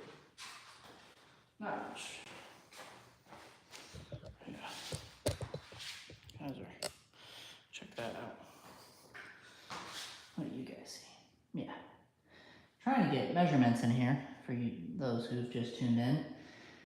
And I have completely forgot how I was able to push down the closer, or it's pretty much to push down the rocker to get the proper measurement. I'm having a hell of a time trying to get it get on there. So, let's see if I can get this to the 25.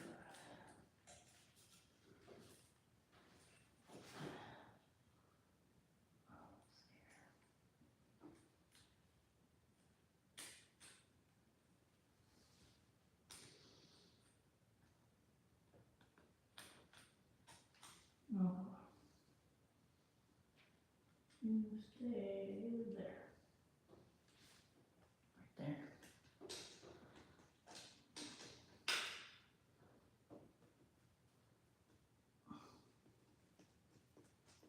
Alright. That's the first one. Ouch.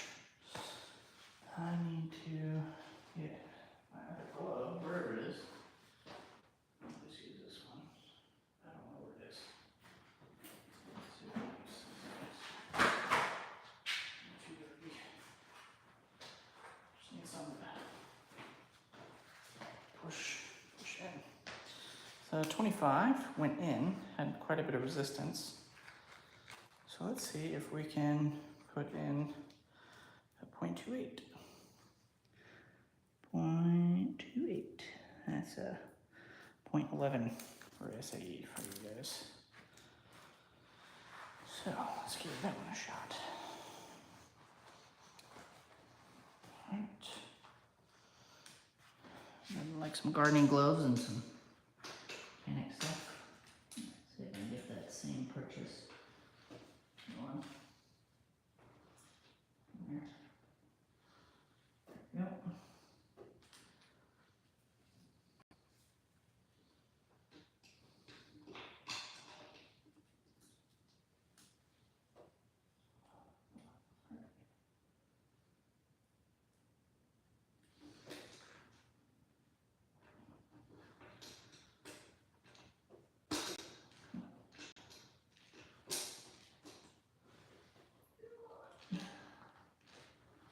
There's no room to see.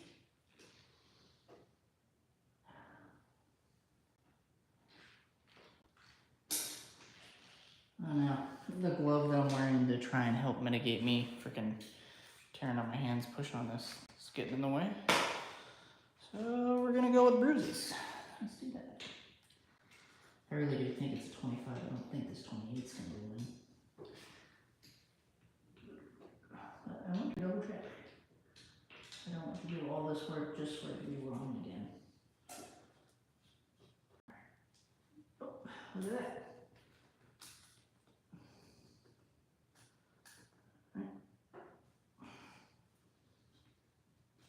It's pretty draggy. It's pretty draggy. Let's try a 0.3. I don't think it is a 0.3, but I was able to drag it in there. All right, let's try again with this 0.3. Let's see here.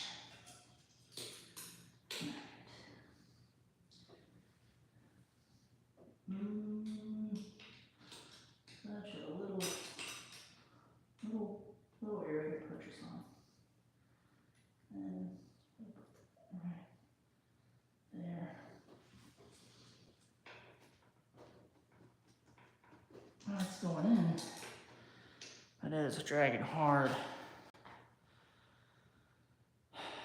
You know what? I actually think that is a, what is that? What was the last one? Round 3. Ouch, my fingers. All right. 0.28, yeah. And you know what that means? It is a 0.28, so we'll go over here. Right, 2.8 on there. That is the right side. That puts that one in spec as well. It's just a little bit different. Ouch, that sucker hit my hand. Alright, let's film this real quick. I'm just over here filming. You guys heard, I've already filmed this. I've actually already done the valve clearance job, but I'm going back through and making sure that they're in spec with Finkel, LT Snyder. That's a guy who made it manual. And he says, my measurements are better than your measurements. So, alright, so that was vertical exhaust, right side. Loaded clearance was 0.28. To get the closer clearance, you subtract them, and that is 10. Clearance 10. Checks out, that checks out. So yeah, closer clearance is good. Opener. Opener. So, closer clearance is good. Opener clearance is good. So, let's get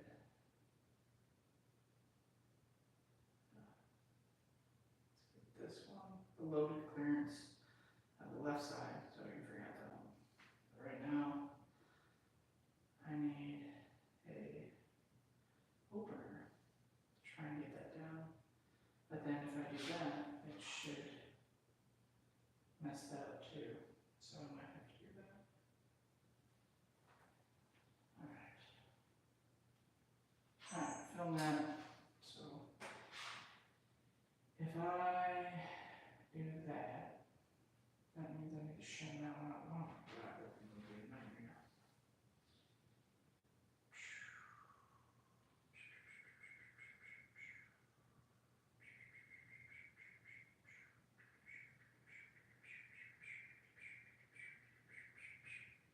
Alright, just thinking things through my head. You do the loaded clearance of this other side. Let's do 25 and 28. See if we can get in there. Alright. What's up, guys? Just dipping you guys back down to the action. So, get you over here. Come on. Turn. There we go. So, saw some new guys tuning. This is not a vertical or an overhead cam where you can kind of take the top off and you have cam caps that hold in the cams and you can take the measurements of the lobes right there. With this V2, you have to go through this port in the side. You have to stick the shims or the shim measuring tool. I forgot what these are called. It's a clearance tool into the side. But what I'm dealing with right now is there's a closer clearance that I need to get, and I have to push down that rocker to get that clearance. And the thing is it's very hard to get in there to get purchase on that rocker. And yeah. So that was the left side. So now I'm going to try and do the right side. It's kind of difficult. And not a really good angle I can show you guys what I'm doing. You'll be able to see it more when I do the horizontal line. Oh, I gotta stand up for this. Alright, let's see if I can get that there. I apologize for talking to myself. Piece of shit.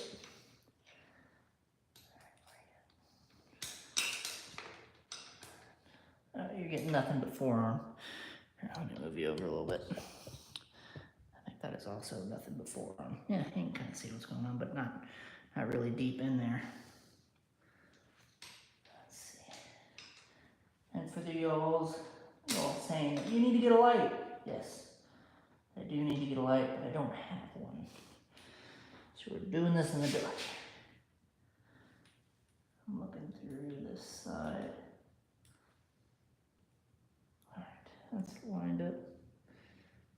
Let's see if I can push on that. Yep. Okay.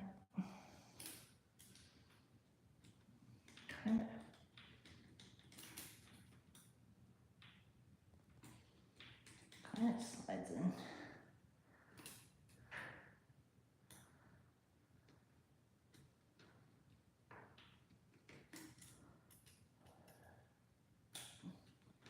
A lot of resistance on that 2.8. Let's try 2.5.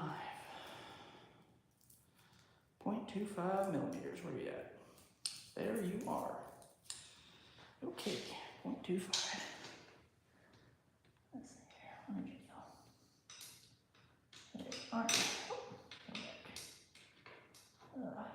Yeah, this would be a much easier job if the motor was out of the bike. It's only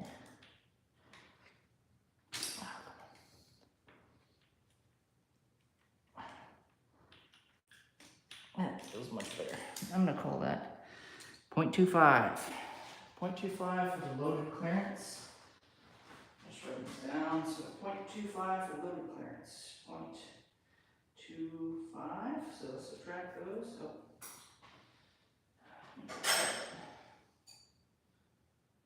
Hold on a second. I have to record this. I'm doing some behind the scenes recording. Alright, there we go. 1, 2, 5. Square.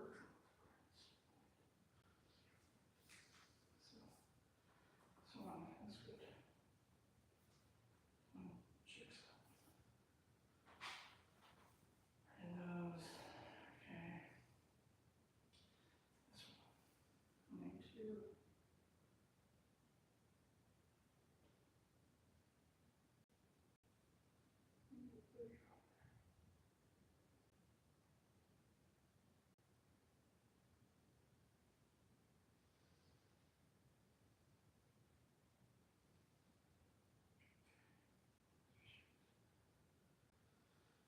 So, under opener, it's a little bit big. Oh my god, change. So probably have to do both of those. Technically. There we go. Okay. That one's good. Alright. So we're going to move on to horizontal intake next. That one's easier because the horizontal exhaust one's a little bit of an able to get to. I actually have to move a few things like the oil radiator. I need to take off that bottom fairing. But this one it needs a few shims. There you around, come check out what my measurements were. Come here. Hey.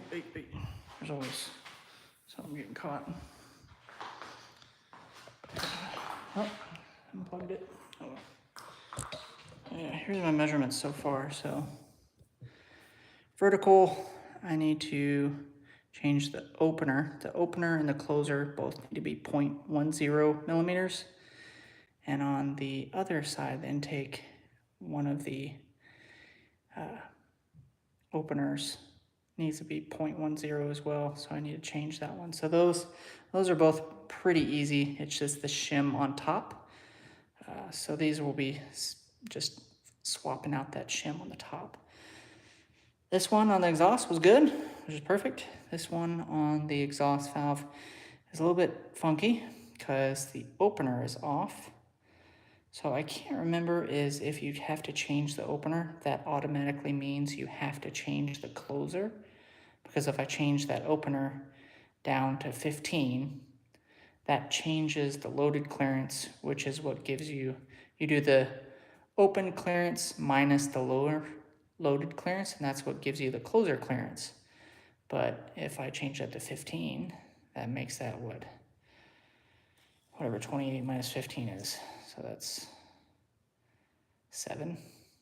I can't fucking count. Anyways, so I can't remember if I have to change that closer shim or not. So I'll have to figure that out. I can't remember if I need to. I'll have to do a quick Google search.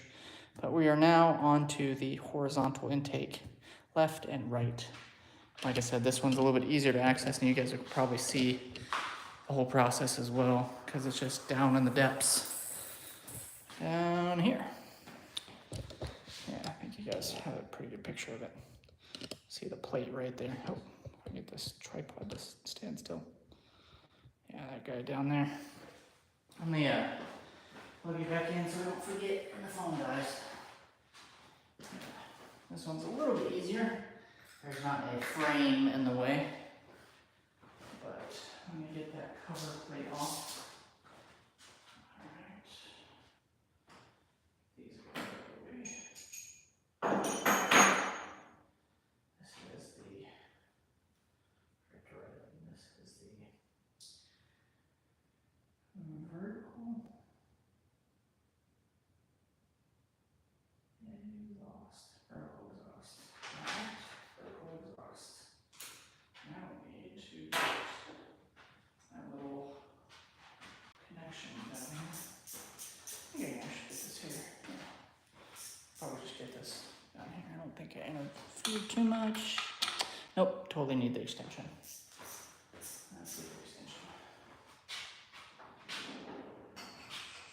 There it is. I don't think I need to make my crazy custom extension, but we'll see. I think this is just enough. Yeah, this is good. There we go. That's good. It's cross pattern just to loosen it off. Not a whole lot of tension on these, but always try and do things correct. What is it? Cross.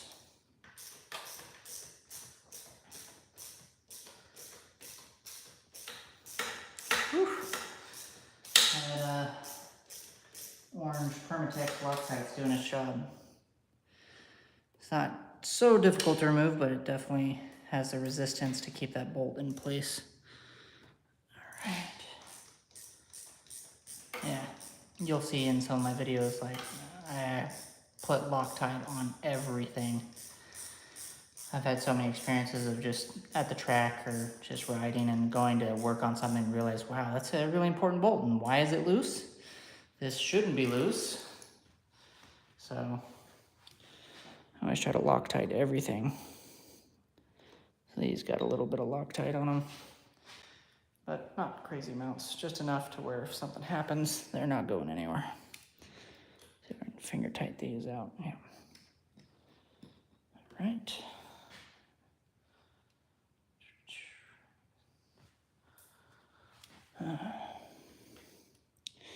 Anyone ever done their valve clearance job on their motorcycle? Or is it too daunting? Have you taken it to a dealership? What'd they charge you? An arm and a leg? I can only imagine. I've obviously done it with all my bikes, but with some bikes, oh my God, you gotta take off everything just to get to the head, just so you can take the clearances. And even for you just to say, yep, everything's in spec, it's still a pain, but if you really actually do need to change shims and move the buckets, take the cam caps off, it is difficult. And you gotta have tiny hands. And sometimes, there we go. So let me put this down right where that is. This is the horizontal intake. Horizontal in. Alright. Alright, here we go. Those bolts. That two. There's that. Alright, so what you're looking for on this intake is 10 and 10. So we want a measurement that's 10, and then we want that other measurement to be 10 more than that one, so we won't have to do anything. But we won't know until we find out. So these are supposed to be 10, and I'm just going to move the, this is the, there we go. So there's no pressure anywhere. Okay. Let's see here. So we want 0.10. That is our magic number to keep in spec with the LT Snyder manual. So we're measuring, there's the rocker arm. I don't know if you guys can see that. Yeah, if you can see that. There's a rocker arm, and I'm measuring between that rocker arm and the actual shim. So it looks like we got, yeah, moves up just a little bit. Yep, good. That feels pretty good. But I think there's quite a bit of room in there, so that means we might have to change those, so let's move on up. So that was 0.10, let's go to 0.12. We got 3, 1, 3, and 1, 5. Alright, there's 1, 3. I don't think that's going to be an issue. Here's 0.13. Oh. Yep, that's good. Going in there. 1, 3. That is a happy camper. Going in there. Alright, 1, 5. So 1, 5. Whoops. Oh, throw things everywhere.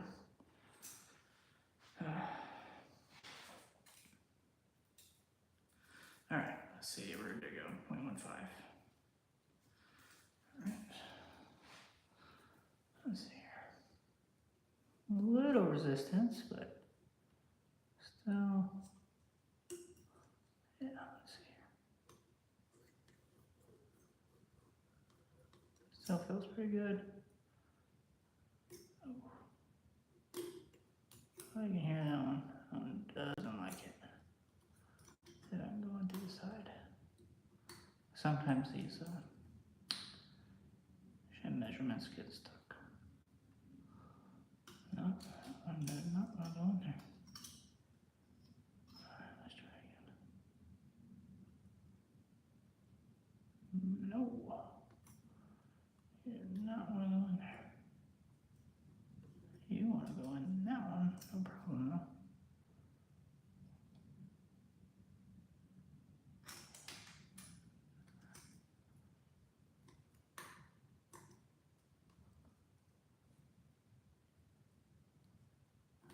It does not want to go in there. Okay, so the right side is 0.13.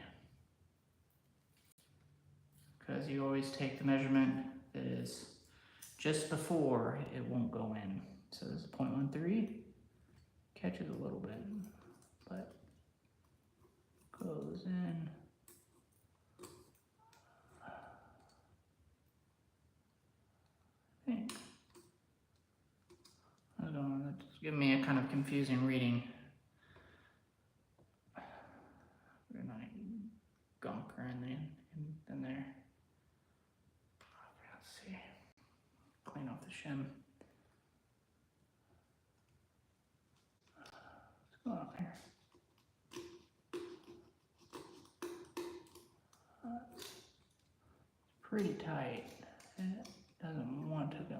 See, it's interesting. I just slid in through the side like nothing. Now I'm in it. That feels fine. Maybe I'll do the 0.15 and try to slide into that side, see if it makes it just fine. Because he's measuring.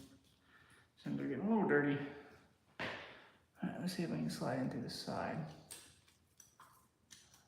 Let's see.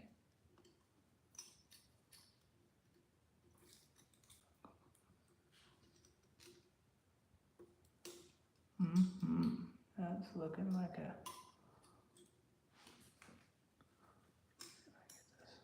I'm not trying to make it a 0.15, but we're getting kind of a confusing reading because when I did it with the 0.13, it was acting like it wasn't wanting to go either. Nah, that is not going in. So that is a right side opener is a 0.13. Now let's continue. So we know one of the sides. So right side 0.13. Someone wants to comment that in the chat so I don't forget. All right, so 0.18. Let's try that over here. I can remember. All right, let's see, 0.18 going. Oof. 0.18's getting a little bit grabby, but it's still going in.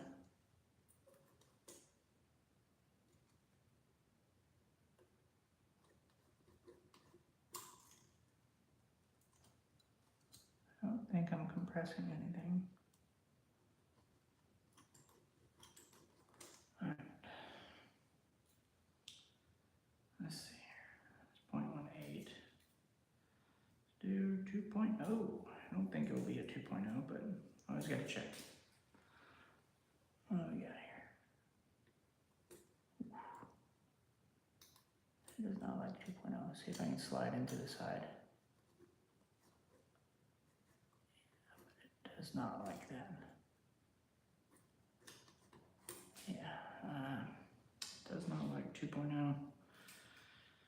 Let's try the 0.18 just to be sure. 0.18. 0.18. Here we go. 0.18. Goes in with some resistance. It's got a little jerky-herky. But I think all these have a little bit of a bend in the tip of them from measuring, so it always kind of jerks out the side. But see if we can slide into the side.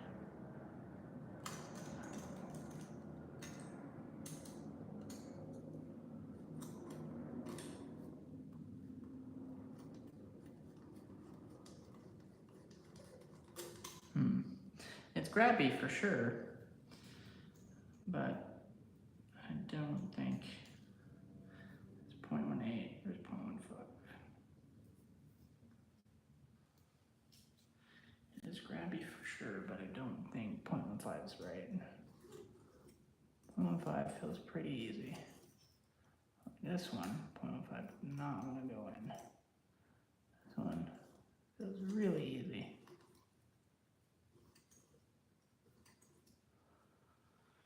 Is it 0.15 or is it 0.18? That is where the feel is. And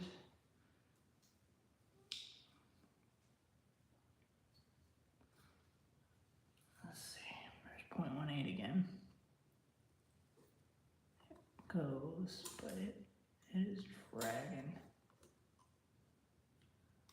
But 2.0 doesn't even want to go.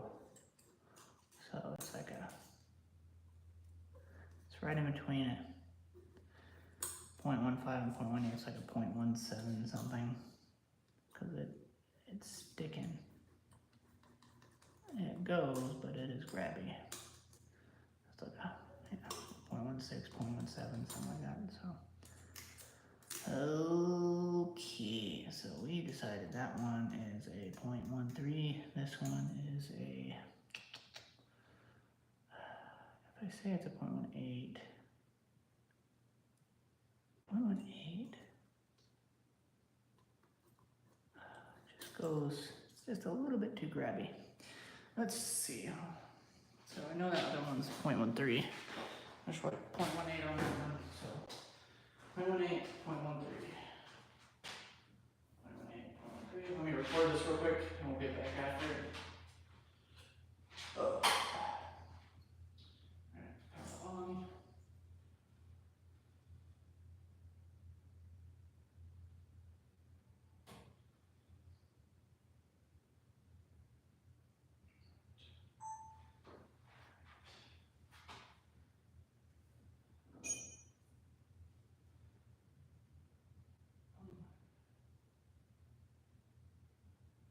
Left side was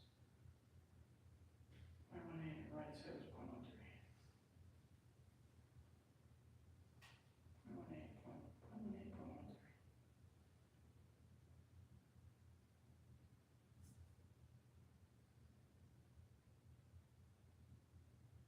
So technically both those are a little off. Alright, time for some loaded clearances. This is where you play around with different size extensions, trying to push things down. I thought this one was a little bit easier, I think. Let's see, how did I get in there? Like this.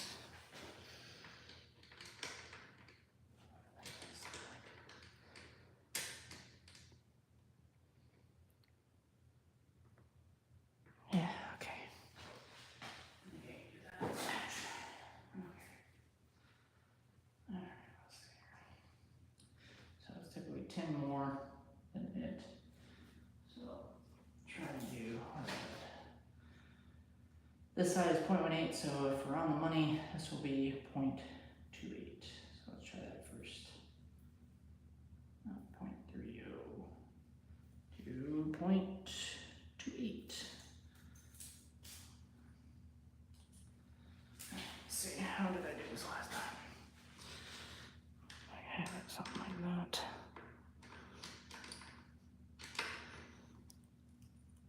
Nope. Now you can kind of see. Okay, that's grippy, or gribby. I can't talk. Grippy. So let's do 3.0. Try that. 3.0, 3.3 next. Right. I don't know if you can see, there's rocker, there's the shims tacks or whatever it is. And then there's this arm that you need to push down. And I don't have the long measuring gauges. All right, this is 3.0, let's see. Let's see if I can get a grab on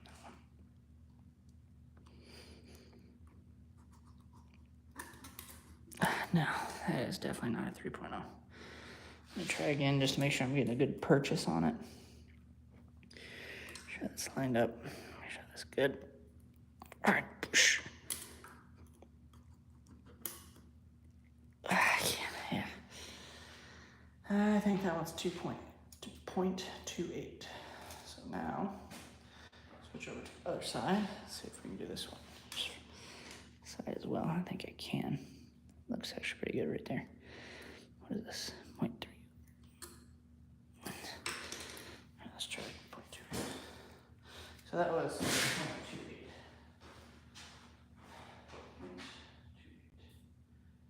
Left side loaded clearance 0.28. So that there. Closer clearance is 0.10. Okay, so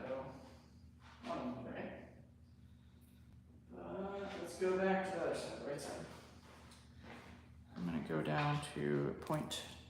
See if we can get a good size there. Where are you? 0.2528. Here we go.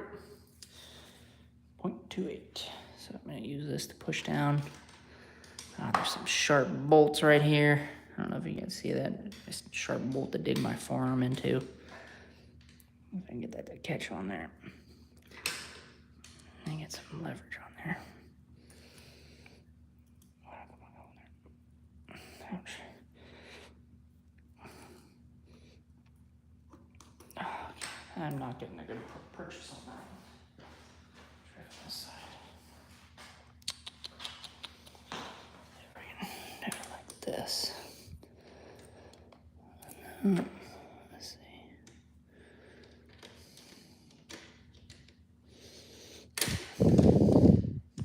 Let's scoot you guys a little bit out of the way. There we go. Let's see here. So we're trying to push this guy down. Stop vibrating. Let's see here. Trying to get this socket on there. Trying to utilize that to push that down, and I'm jacking the shim up under this rocker arm to get that measurement. It's just a weird angle.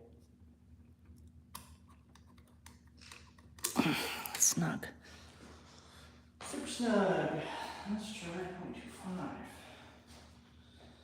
0.25. 0.25, where you at? There you are. All right. 0.25. Let's see if we can get that in there. All right. On there. Like that.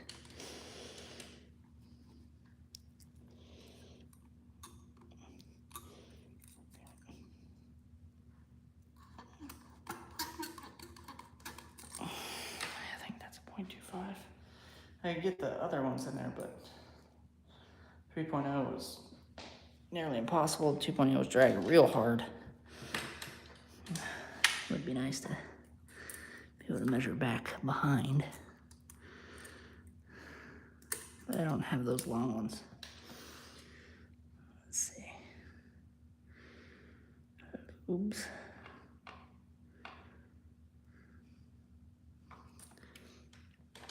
Throw that out of the way.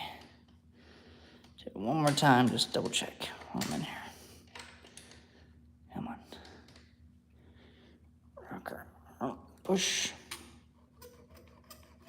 Yeah, that feels good. That is a 0.25. 0.25. All right.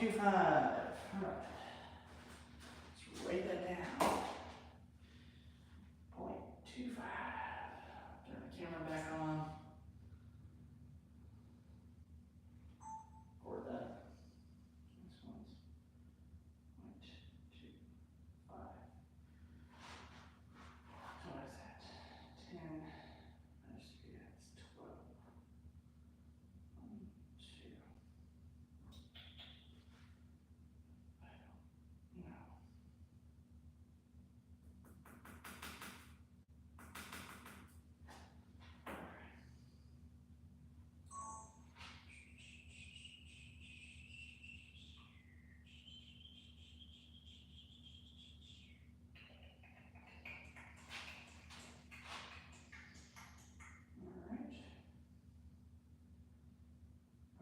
Down, just finishing up some paperwork over here, drawing some lines for when I do shim selection and stuff.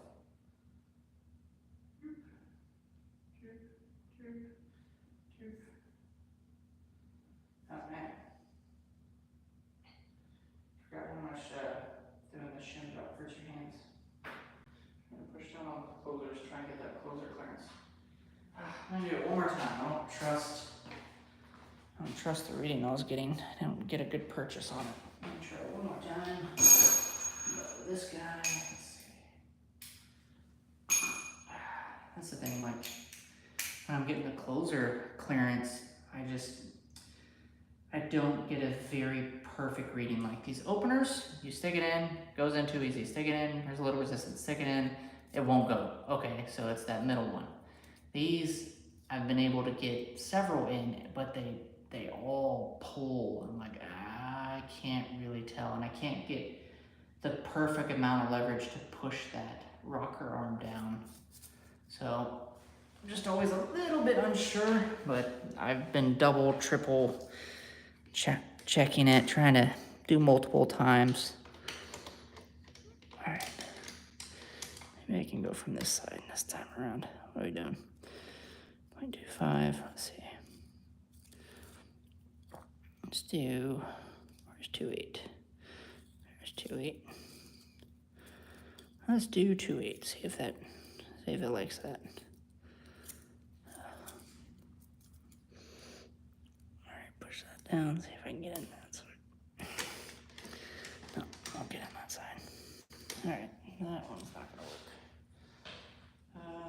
Let's do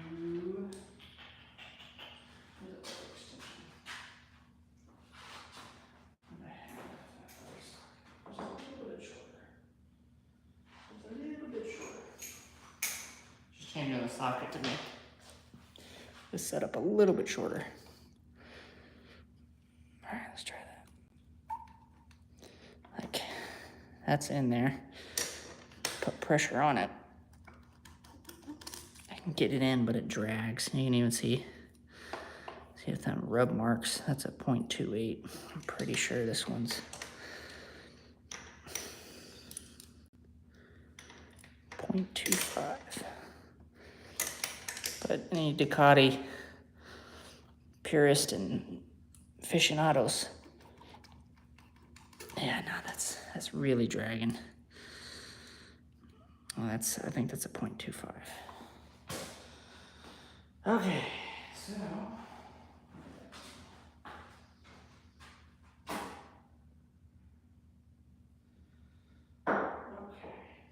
that means now we're going to use some grip towels and cover up that hole. Yeah, because that one's kind of an open hole. There we go. All right, now let's see. What time is it? I don't know what time it is. What time it's like 1 o'clock. No, it's only 11. We're good. Let's see here. All right. Now we get to do the fun part. Get to get all the way down there. So let's see here. Get you guys a little lower. Get you. Turn you around. Hold on. Let's see. I'll do it that way. Nah, it doesn't like that. Let's hold please. Technical difficulties. Do do do do do do do do.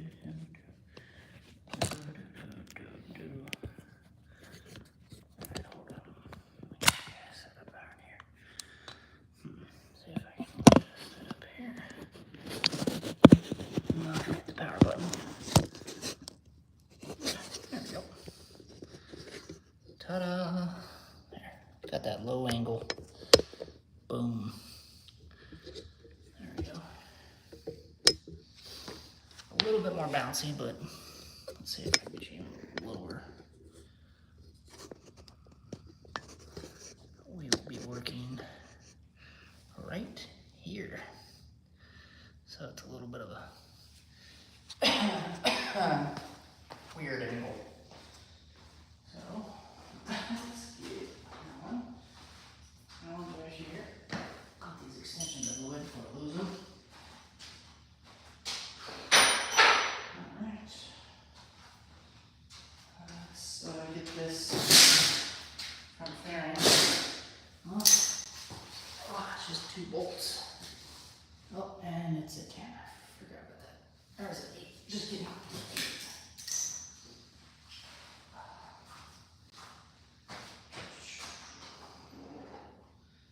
Where are you, Mr. 8? And 9. You are, you 7 or 8? 8. Alright. Winning side. like I was saying, these parts just require either a number 5 Allen, or an 8 socket. They're pretty simple. Oh wow, that was super loose. Super loose. I think Scott, I'm ready to try to take this off. Put it back on. Oh. The plus to working down here is I left the house's garage door open, or the house to the inside, the door to the inside of the house open. And so there's a little bit of AC coming into the garage. I know it's not the most efficient way to use your electric bill, but this garage has no AC. And it's not really well insulated. And it's Texas, so it gets really hot. So, got some cool air down here. Let's see if we can just do that by hand. Yeah, I got that. Might be wondering why I only have one glove, because I cannot find the other glove. It has run away from me. Oh, there we go. Oh, I forgot there's one more down here. So come on. Come on. Come on. No, it's up. Oh, this side was down. Just kidding. So, this plate actually not only connects the fairing, the bottom fairing, but also the oil cooler. So you have to kind of take off a couple things in order to get that plate off. And I need to get the oil pan over here because a little bit of oil settles in here, so when you open it up, the oil kind of comes out.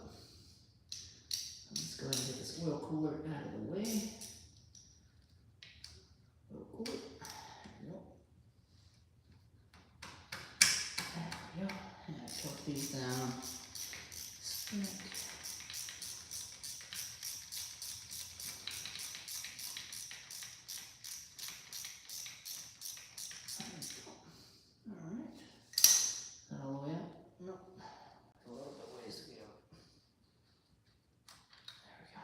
Out.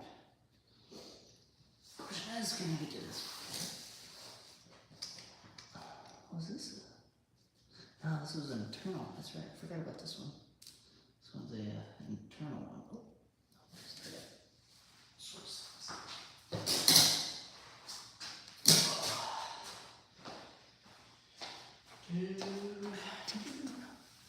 Can you guys see that? Yeah, you guys see that? See this guy right here? Internal. I need to switch you over. Will you fit? I need to get some of those long-headed Allens. Like this one kind of interferes. Yeah, Allen keys that the T handles, or at least the Allen sockets that have the really long Allen part there. Oh, it is. I think they're like 3 to 4 inches long. And it's like a socket. Need to get some of those. It's an interesting bolt. It's there for a hanger. Just kind of wiggle this guy loose and it just kind of goes down. These braided lines kind of support it. Just don't hit it. And now, I'm just going to put this back in so I don't lose anything. I'll put the other bolt back in as well. And then I'll get the oil pan out because this will drip a little bit of oil, not too much, but just kind of some excess. I push this guy out of the way and then we'll get to measuring. Let's see here.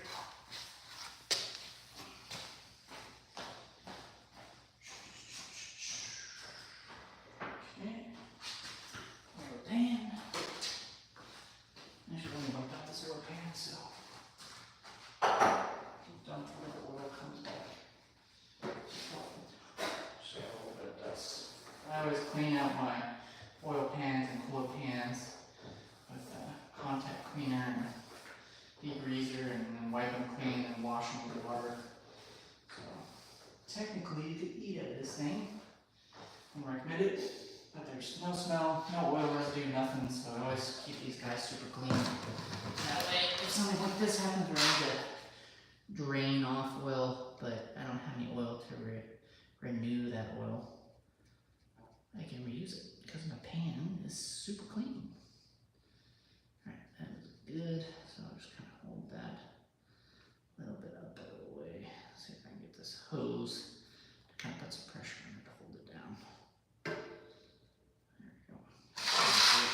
Do that. Alright, where's that? Now, of course, I'll lift it up there. And go over here. Alright.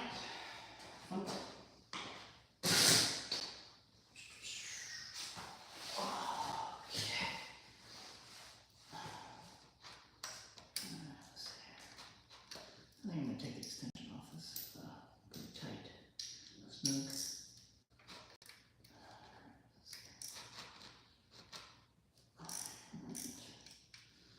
That one loose.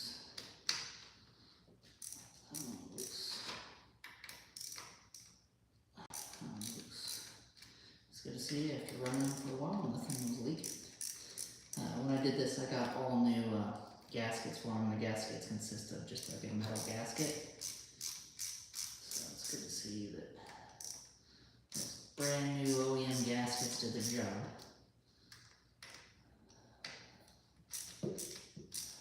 Loctites are doing this job as well. Making these bolts slowly come out. Oh, there's that bit of oil. I can see it already. Alright, what's the drip passage of this? Let's see. Yeah.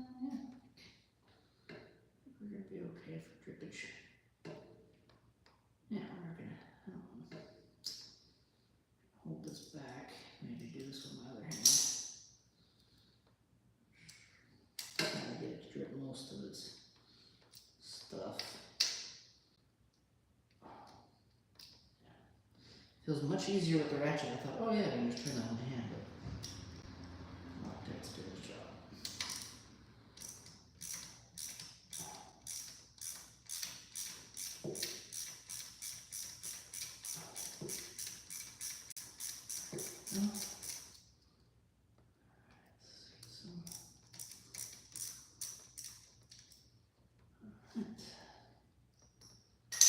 That oil's still super clean too. Alright. There we go, there's one. Just try it in here. It's gonna get oily anyways. There's two. There we go. There's the flow. That's what we're looking for. And we'll grab a quick towel real quick. It's not a tiny bit of oil that's trapped in there. It's a like quarter cup or so. It's a decent amount. Enough that you gotta kind of prepare for it. That's enough oil to make a decent oil spill. I don't know. Has anybody ever spilled more than a gallon or a liter?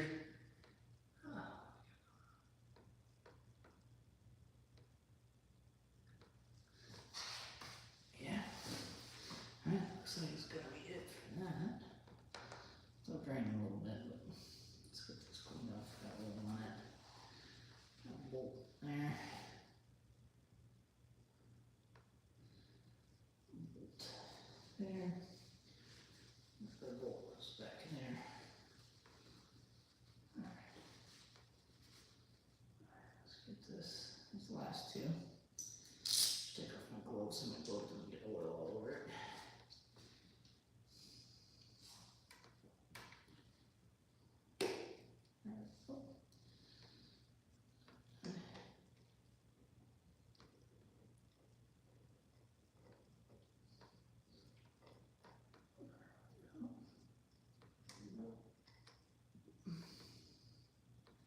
Perfect. Let that grip for a little bit longer. I'll fix this oil up. Super clean. good news. Just changed it. Changed it to Amsoil. I can't even freaking say it. Amsoil. If you guys care about your motorcycles, I highly recommend that stuff. I don't know if you guys watch Project Farm, but I love that channel. He's a channel that reviews pretty much mainly tools, but he also does a lot of super helpful stuff like which penetrating fluid is the best, or what duct tape holds the most, or just all useful man stuff that you have those things in your garage and you just assume the name brand is the best, but in reality he's found a lot of things don't match up. You need the ratchet on that. But anyways, he did a test on different oils, and even though they're automotive oils, you can still kind of connect the dots with Amsoil. Makes a really good product.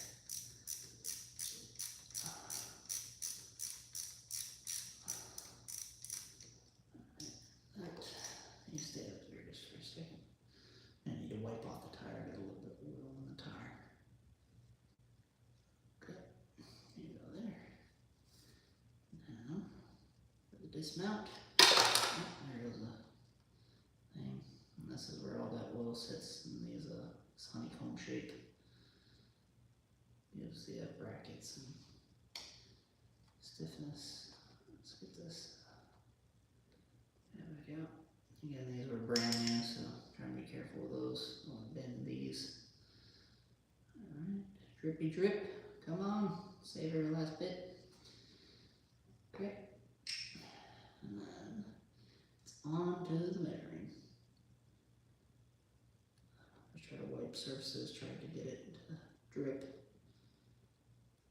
So I'm not up there looking or something and then it decides to drip right on my eyeball. Let me put this up on the table real quick and we'll get to measuring.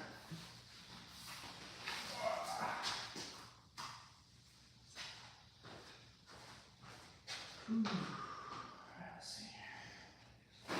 Channels. Speaking of reviews, anybody have a preference for shop towels? What shop towels you guys get, or do you just use like the Dawn, or not Dawn, where it is, Quicker Picker Upper, Bounty, there we go, Bounty towels. Let's pick this guy up, bit of oil on it. No, I don't think it like this one. Let me get this one, this oil all over it. Okay, that's good.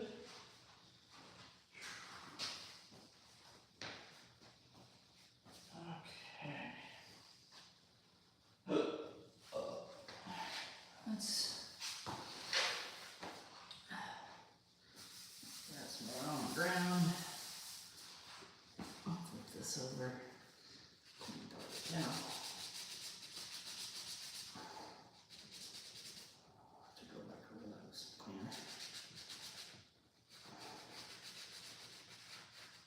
Just a tiny bit of oil on there. I'll wipe that off with some Dawn dish soap or something.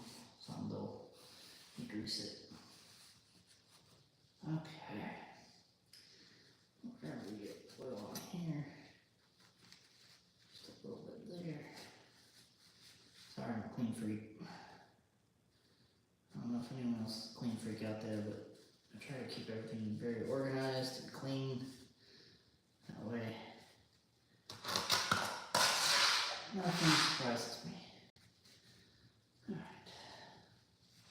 Now, let me wipe off some oil up in here. Drip on me. Alright. Look good. Get those to a friendly position. I don't want to access. I actually had to change some closer shims in here and on the first go around, and that was difficult. I gave it a whole evening trying to do it, and then I finally gave up, and back the next evening with a little bit more vigor and some confidence from reading some forums on some tips on how to not fuck things up, and finally got it done. But I really hope this is perfect so I don't have to do anything, because this is just an awkward position. Both the exhausts are awkward. This one's awkward because it's just straight down, so it's hard to get things in there. But you have the most room, but it's just straight down. The other one, you have the least amount of room, and yeah, it's just a pain. All right, enough complaining. Let's get to measuring. All right, so this one is supposed to be 10 and technically 15.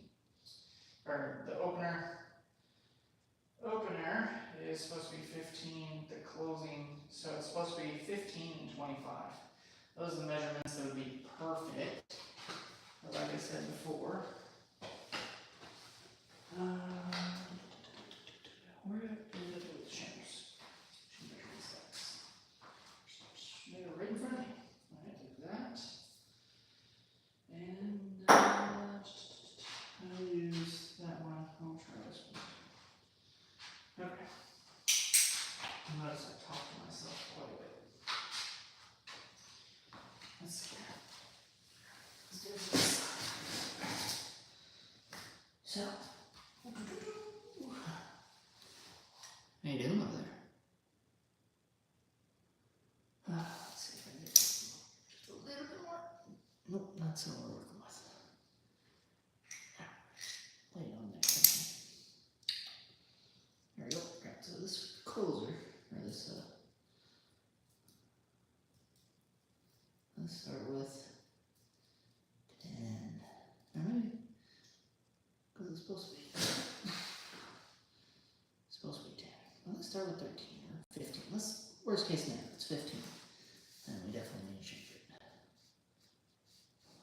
Oh yeah, that goes right up in there. This is, yeah.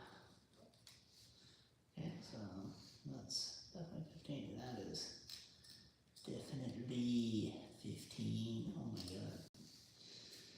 So we're gonna definitely have to trim this one.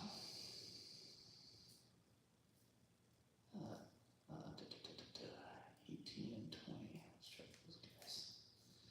18. You know what? Let's go 2.0 and I'll try 18. Alright, here it is. 0.2 millimeters.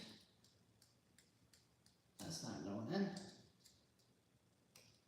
That's not going in. What about 0.18?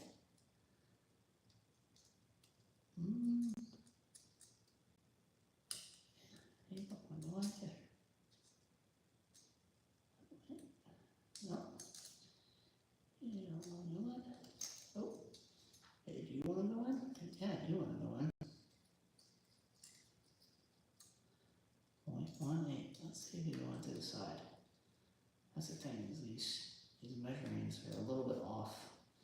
They're a little bit bent. Let's see. Go in. No, that is not going in. So 18, not for that one. It's kind of grippy on this, but it's still going in. But I don't know if it's pushing down on the valve. Now, that's pretty easy. I think that one's 18 and that one's 15. Okay, let's see, where's my, let me get my 15 back. Try 15 again, because 18 didn't want to go on this right side. Let's see, so put this.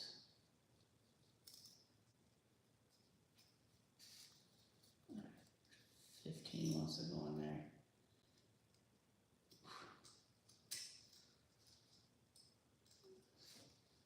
It's really easy on that one.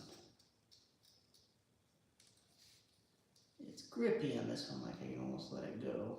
It's grippy, but not bad. This one, it just falls right out, so.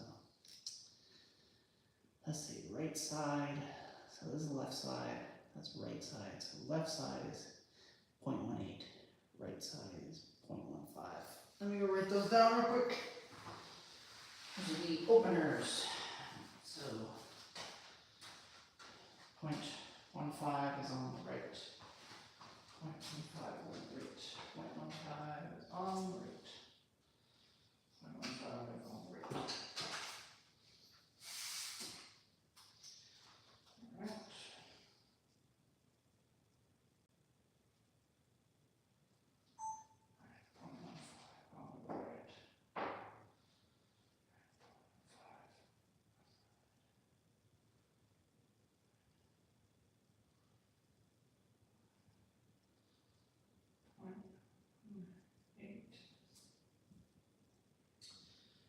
Alright. Okay, so this one needs to be brought down a little bit.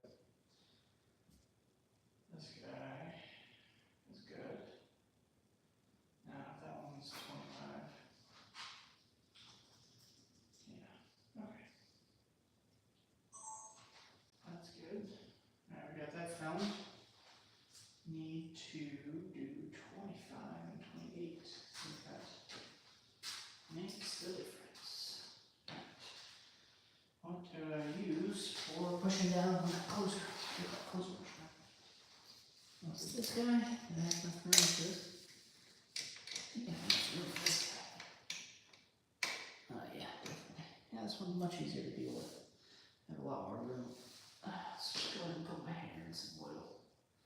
It's fine. Alright, let's do, you know what? That one's 15. And we're on the money on that one side. This will be 25. Because you want 10. So 25 minus 15 is 10. So you want the clearance to be 10 between them. Alright, let's see if I can. Alright. Yeah, that feels pretty. I let it go, it holds.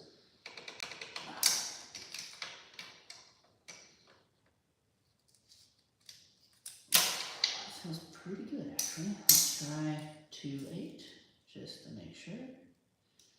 2.8.28. Where you at? 38.2. There you are. Let's try it. I think days on my hand. Really wish I had a glove right now. That'd be convenient.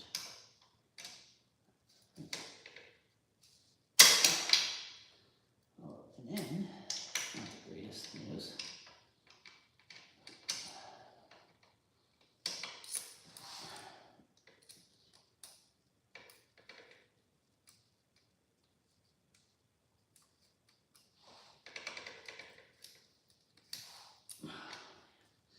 See, this is the part that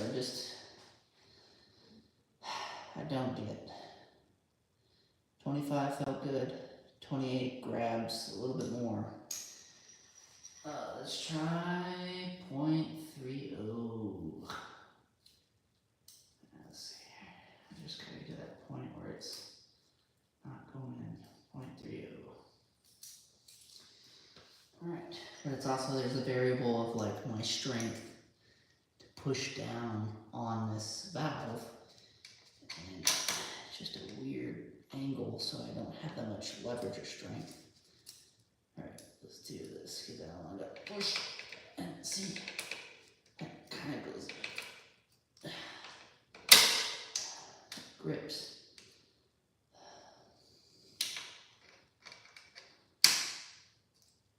See, it goes in, but it's gripping pretty hard. That's pretty hard gripping. 2.8 again.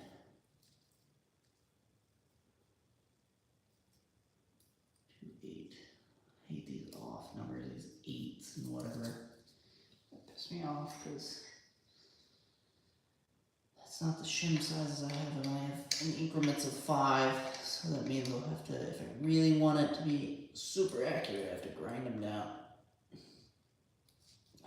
Super tight too. I'm getting on it. There we go.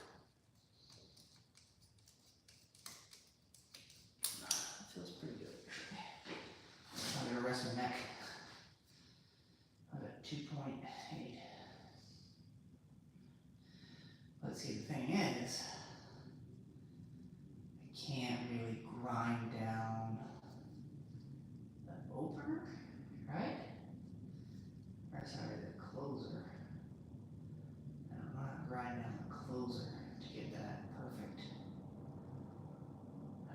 We'll see. Okay. So I think that right side, I think, is a 2.8, or at 0.28. I keep putting the points in the wrong spot. I think that was a 0.28. So let's see what the left side is.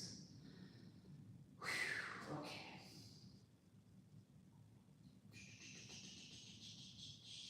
Let's see here. No, let's just go with 0.28, see what's going on over here. Awkward angle. Come on. Oh, that's super. That's really open. That is really open. I just fell in there. Like a hot dog down a hallway on that one. Oh, damn. So that one's. Okay, let's go 3.0. Where's 3.0? There we go. Point. God, get the freaking points right, dude. You know what? Let's go 0.33 because that one felt really loose. All right. There we go. 0.8. Yeah.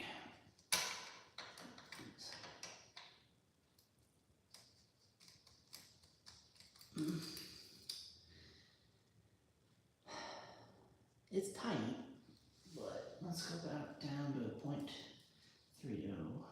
That's the thing, like, I can get the shim in, and there's resistance, but it doesn't feel like crazy resistance. So, I don't know. It's weird, because even on the other side, like, I got probably gone up to a 0.33, and I'm just jamming in there, and there's still resistance. Like, here we go, 0.33. See if I can jam it in there. Yeah, see, I can jam it in there, and there's resistance. But I don't know. That just feels super, a lot of resistance. So I don't know if that's right or not.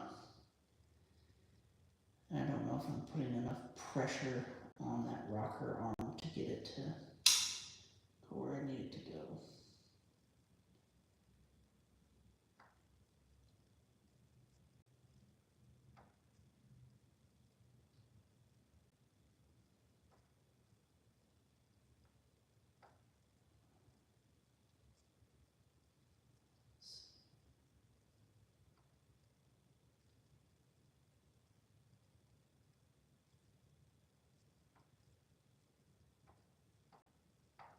Holder.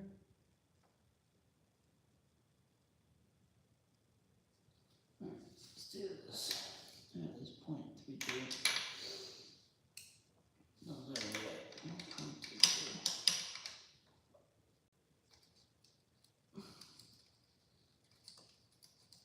Okay, that in there. Let's go up to the 0.35. That will be.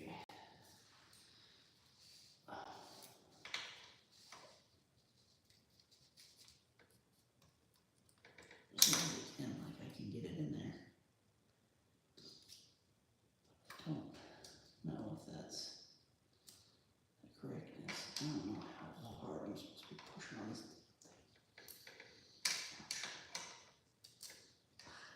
I need to get gloves. Freaking glove. Just a paper towel. Instead of sockets kicking my ass and just jacking on the thumb. Let's see. Push that guy down. Yeah, like all the way up to 0.35. I can jam it in there and it slides. But again, I don't know if that's the measurement. It doesn't seem like it. It has a lot of resistance, but I don't know if it's just that I'm not strong enough to push down hard enough to get that proper measurement. What? You know, let's just keep going. Let's go up to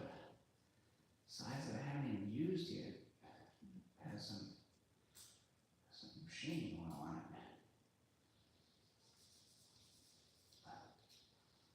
Alright, this is .38. Goddamn. Alright. So if this is right, this thing would be 0.2 off. That'd be huge. I don't think that's the case. Let's see if I can still get it in there. So what does that mean?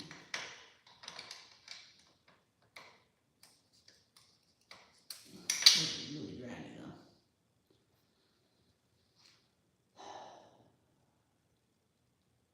Let's go back down. Go back down. Let's do 3.0. I don't think it's 3.8.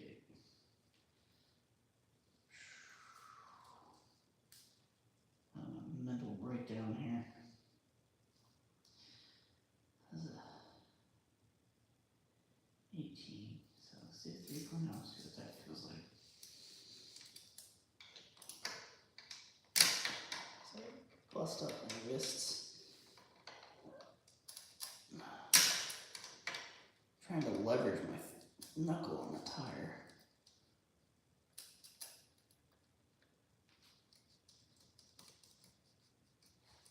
It feels pretty loose actually. I don't know. I might leave this to getting another feeler set, feeling up behind the feelers for the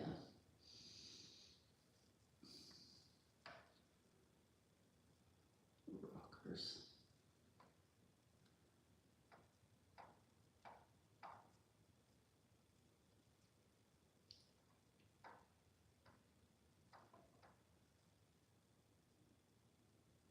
Oh man. Okay. Well, I might leave this like this tonight. It's getting almost till 12, but yeah, that is no resistance whatsoever. 3.0, or 0.30 is no resistance. It's like no resistance. I mean, there is a tiny bit, but it's like falling off the side.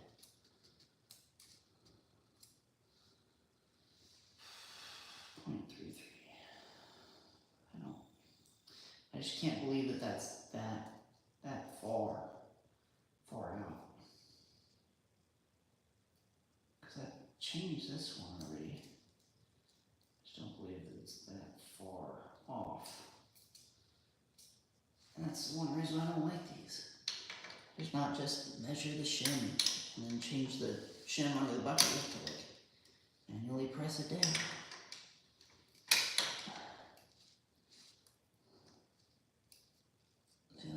Feels pretty good too. What is that? 0.33? It's huge. That's the one that I changed too.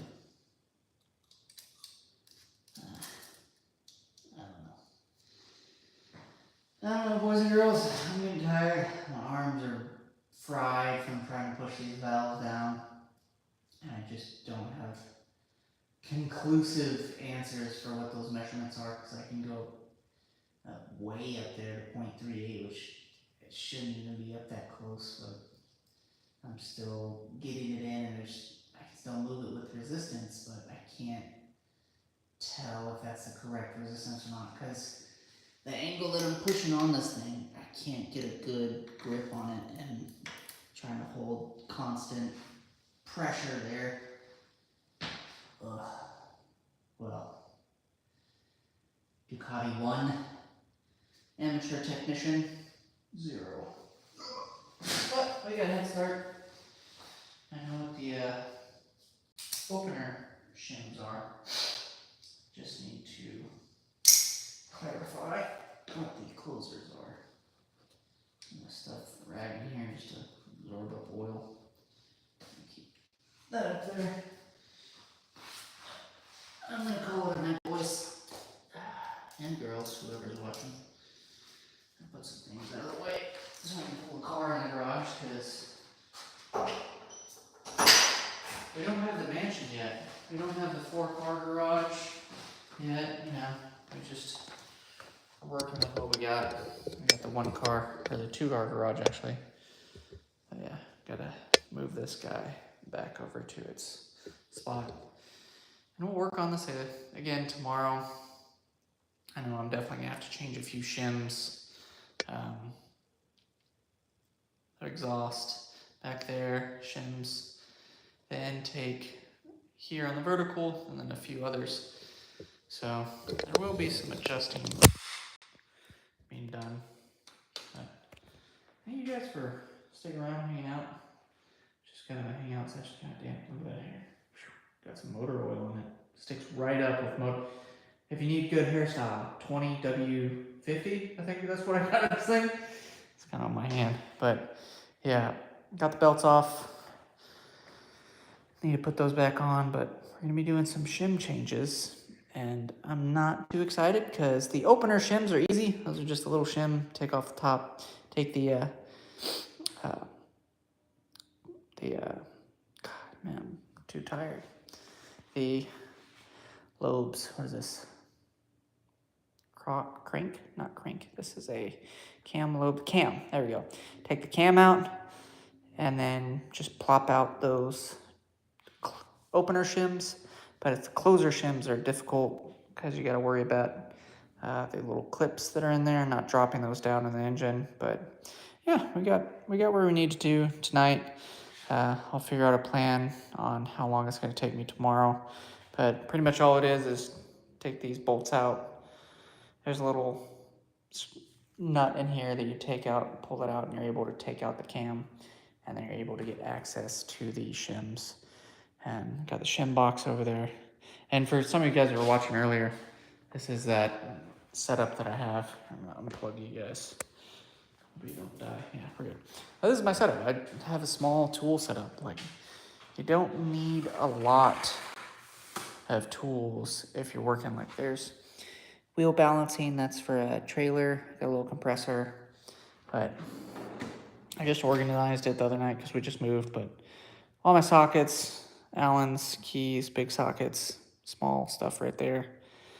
It's pretty much, it's all metric, and then it's all sockets and stuff, and all my little hand tools. I don't use much. Doesn't take much to get the job done. There's a few like knick-knack stuff everywhere, like fluids, and I still haven't unpacked over there. There's a few more fluids and stuff in there, and specialty tools like bearing installers and brake bleeders and stuff that are kind of specialty, but it doesn't take a lot to get work done on bikes. But again, guys, once we get those shims done, we're gonna move on to getting cars back on, and then we're gonna get to play with this guy, DigiSync's carb balancing digital tool. I haven't even opened this. I need to film for my video of an opening for it, so it's still sitting here in the package. But if you've ever watched The Bearded Mechanic, he's used this guy. There's a couple other YouTubers that have used it so far, and they're really happy with it, so I'm excited to use that because it's just plug and play. It's really quick to use. And most throttle bodies typically aren't out of balance, but since this one had an intake backfire, this one is the one that syncs with a TPS, and it was backfiring on this one, so I'm assuming this balancing rod or something got out of sync. So, and if that doesn't help it, I need to send these injectors off to get professionally cleaned because I wiped them down, ran some stuff through them. Their pattern looked okay, but they definitely, if that's another thing that I haven't done, there's a place called RX Injectors, and they're here in Houston. You just send these in. They ultrasonic clean them. They run them through those injector cleaner kits. A little tool, it's like a box, and it shoots fluid through it, or gasoline or cleaning solution, and then it will measure what the before and after flow rate was, and then they put on new O-rings and package it up all nice and give you a little report. It's cool. It's about $100 for 4, which it's kind of pricey, but for a job that I can't do, I can spray some cleaner through there, but they do new O-rings and stuff, and that's just nice. And they replace the filter baskets. If those filter baskets inside the injectors are clogged, they have those in stock. But yeah, guys, we're gonna call it quits. It's just gonna be wheeling around this guy, trying to get you back in place.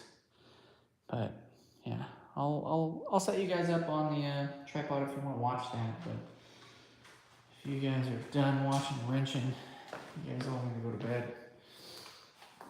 Getting old. All right, let's get this here. Get you guys set up right here.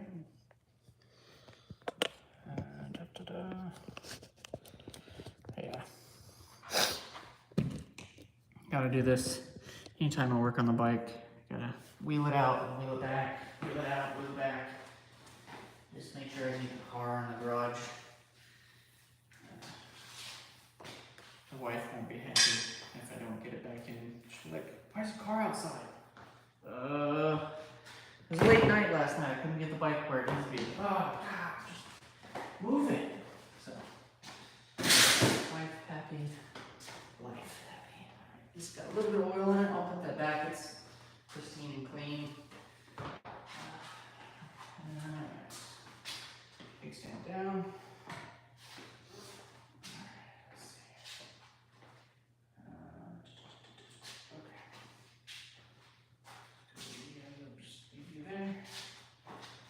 This bike came with the old school heavy duty stand. This is a super heavy duty stand. I'm used to only like pit bull stands. This is the one that was back in the 90s. It's like by a company, FG Special Parts. So, super heavy duty, so that's nice. Mosquitoes flying around here. That's right, I put you in here.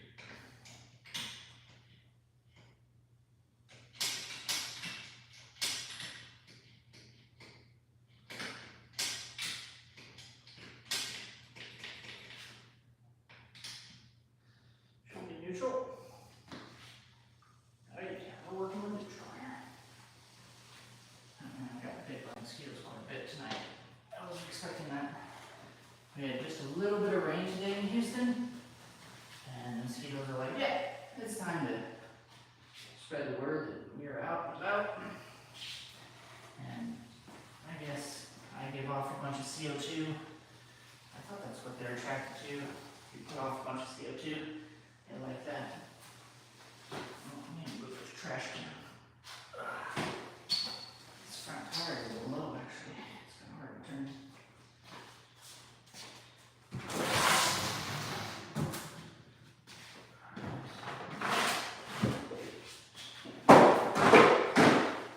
Need more room to move things around.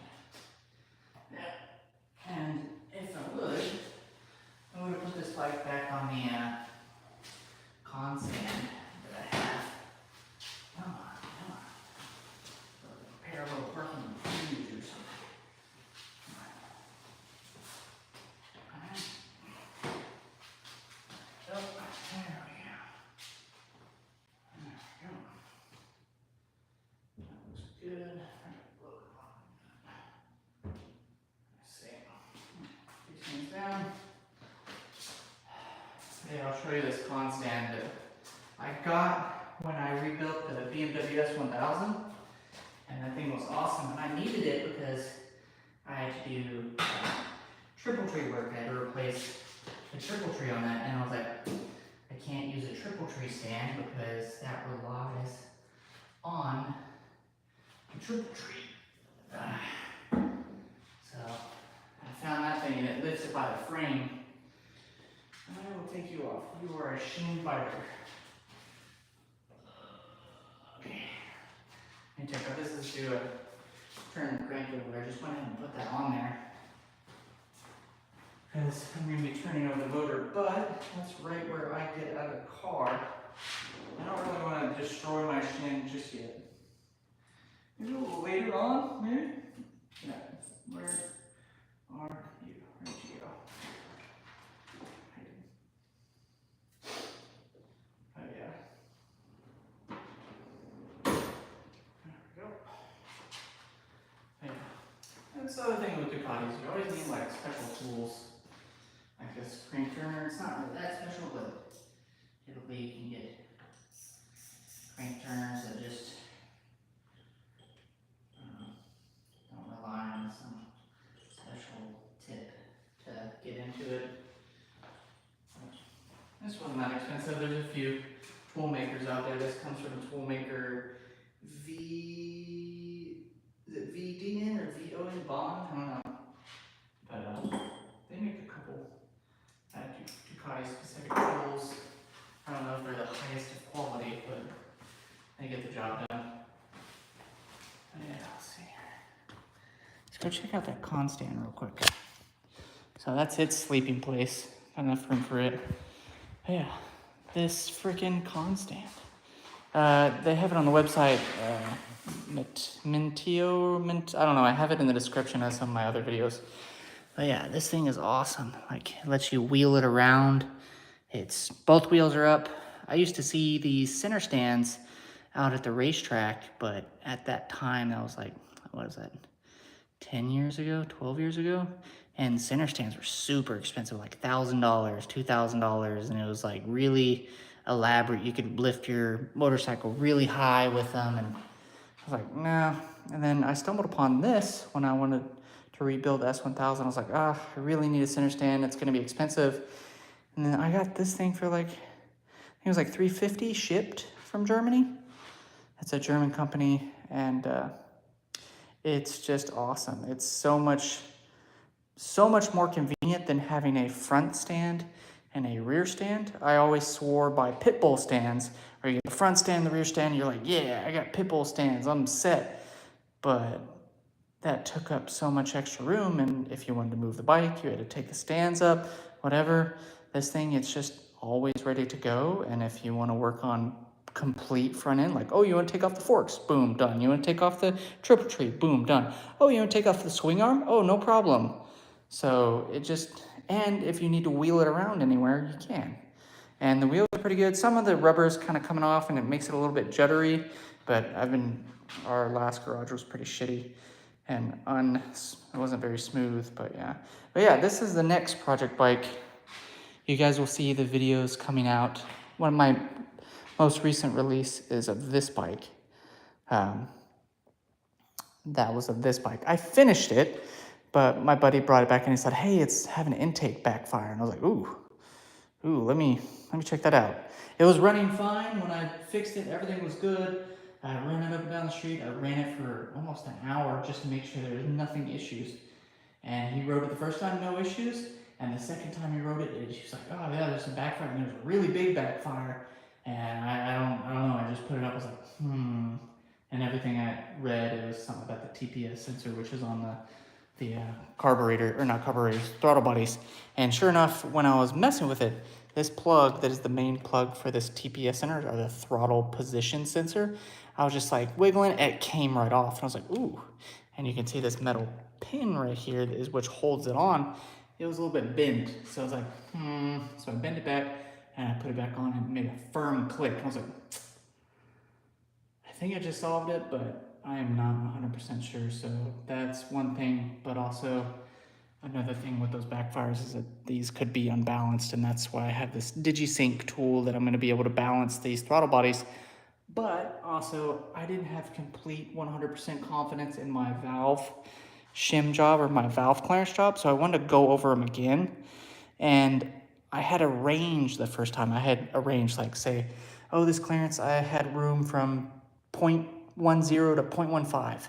But after really diving deep into these bikes and finding out about the oil limit, about the LT Snyder manual and how those guys swear by it and they've used it on race bikes and stuff, I was like, maybe I should definitely stick to those specifications. So going back over it, you'll notice that these clearances don't have a range. It's just a clearance. There's a clearance. So I'm going to try and get this bike as close as I can to it.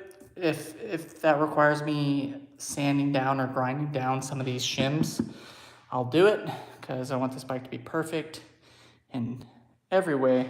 But yeah, this is a sneak peek of the next project. I guess you could say there's going to be 2 video series of almost exactly the same motorcycle. But again, I enjoyed working on that bike so much. And it's been a poster bike. I had it in my room when I was like, what, 10? And it came out in 2008. Yeah, I had a poster of my bike, or a poster of this bike, the 998, when I was 10 in my room. So I was like, even though it's a piece of shit right now, this is technically my dream bike. I've already repaired and ridden the most sought after bike on the market right now, which is that new S1000. That thing's crazy, but it's super smooth, super technological, whatever. This is super analog, super uncomfortable, super just aesthetic. But just a little sneak peek. This thing is gonna need some love. Every single bolt is corroded. Every fitting is corroded. You can see oil lines, banjo bolts are corroded. There's a few melted hoses in here. The guy I bought it from said a friend of his bought it, ran it for a while, and then it was having charging issues and he kept going through batteries, so he knew it was the stator, or the rectifier, so he wanted to change the rectifier, but he didn't know how. So it just sat in his garage, and I could tell this guy loved the bike, but he just didn't have the money to love it. Because on the back side, this bike's meant for a 180 tire. He put a 200 tire on it, and it actually rubbed up underneath on the exhaust. There we go, do that. You can see where it rubbed on the exhaust, and he actually flared out the exhaust, like outward. It's supposed to be pointing inward, like this. And you see this is the proper size tire, 180, and these are pointed inward, and there's no rub on the exhaust. So this guy he loved it, but he didn't have enough money to love it. So it sat, and he didn't want to let it go, but he finally let it go, and then I found it from a guy who was like, yeah, it's a barn find, it's pretty shit condition, but it's a collectible. And I was like, yeah, I know, I'll take it. But I already got all the parts, got new tires, correct tires, and then that box is a box of parts that is for this. All new screws, all new banjo bolts, all new hose clamps, lots of new bolts, all new seals that I could think of. The only ones I haven't gotten are like head gasket seals and stuff, because I don't know if I'm gonna get in the motor. If the motor looks, I'm gonna end up buying one of those endoscope cameras, put down the spark plug hole. If the heads look rusty and stuff, yeah, I'm gonna take it off, polish things up, clean it up. So it's gonna be a complete motor rebuild, but fingers crossed, I look in there and the cylinder head is perfect and the cylinder walls are perfect. That'd be really great. But I'm prepared for this bike to be the true test of all my skills that I've built up over the years, because I rebuilt a complete motor with the Triumph Speed Triple. This one needs all brakes and suspension. I did that on some other projects. It's gonna need new wheels and tires. I did that on the GSXR. That was a learning experience. It's gonna need paint and body work, which I've done on previous track bikes and this bike. I did some body work on here. Wasn't the most successful, but I mean, it passes the 5-foot rule. Can you tell me which panel was repainted? Yeah, it's okay. So there you go. That is the next part. And then after that, after this guy's rebuilt, I'm going to be looking for a modern sport bike again, because I want to work with a few fairing companies and see if I can get some cool fairings custom made, hopefully free. That'd be nice. Just get some fairings made. I love blue, I love white, I love black. So these are kind of a deviation from the bikes I normally do. You saw, or you could see if you look at my channel, the GSXR was the blue, the Suzuki blue. I love that color. And then the S1000, I custom did that one with a deep blue and white, which I loved. But yeah, this one, another sneak peek. All these fairings, this is OEM, this is OEM, not OEM. And the two side panels one of them was OEM, but really beat up, and that's one of the ones that I helped fix with this one. But I found for very cheap a full set of yellow and they are in perfect condition. OEM, not that expensive at all, which was wild. I was ready to pay thousands of dollars, and he was like, oh, $500? No, 400. I was like, I would have paid $400 for the seat, but yeah, saved me some money. So that's cool, but that requires me to do something else that I did a long time ago when I built the cafe racer, was strip paint. I'll have to sand that down, but I'll have to strip this, and I think I'm gonna go somewhere and get that those fairings paint match. That way the gas tank will match them perfectly. But yeah, guys, I have to call it quits. It is 12 now. That is now my official bedtime. But yeah, set up, new project, ongoing project. I will get that one ready and shimmed up, ready to go, and it will be running perfectly. Anyways, you guys have a good evening. Thanks for tuning in. I'll probably do another live when I get ready to do those shims, and you guys can kind of hang out with me while I curse and scream and wish I did something else. But all right, guys, you have a good night. I'll talk to y'all later. See ya.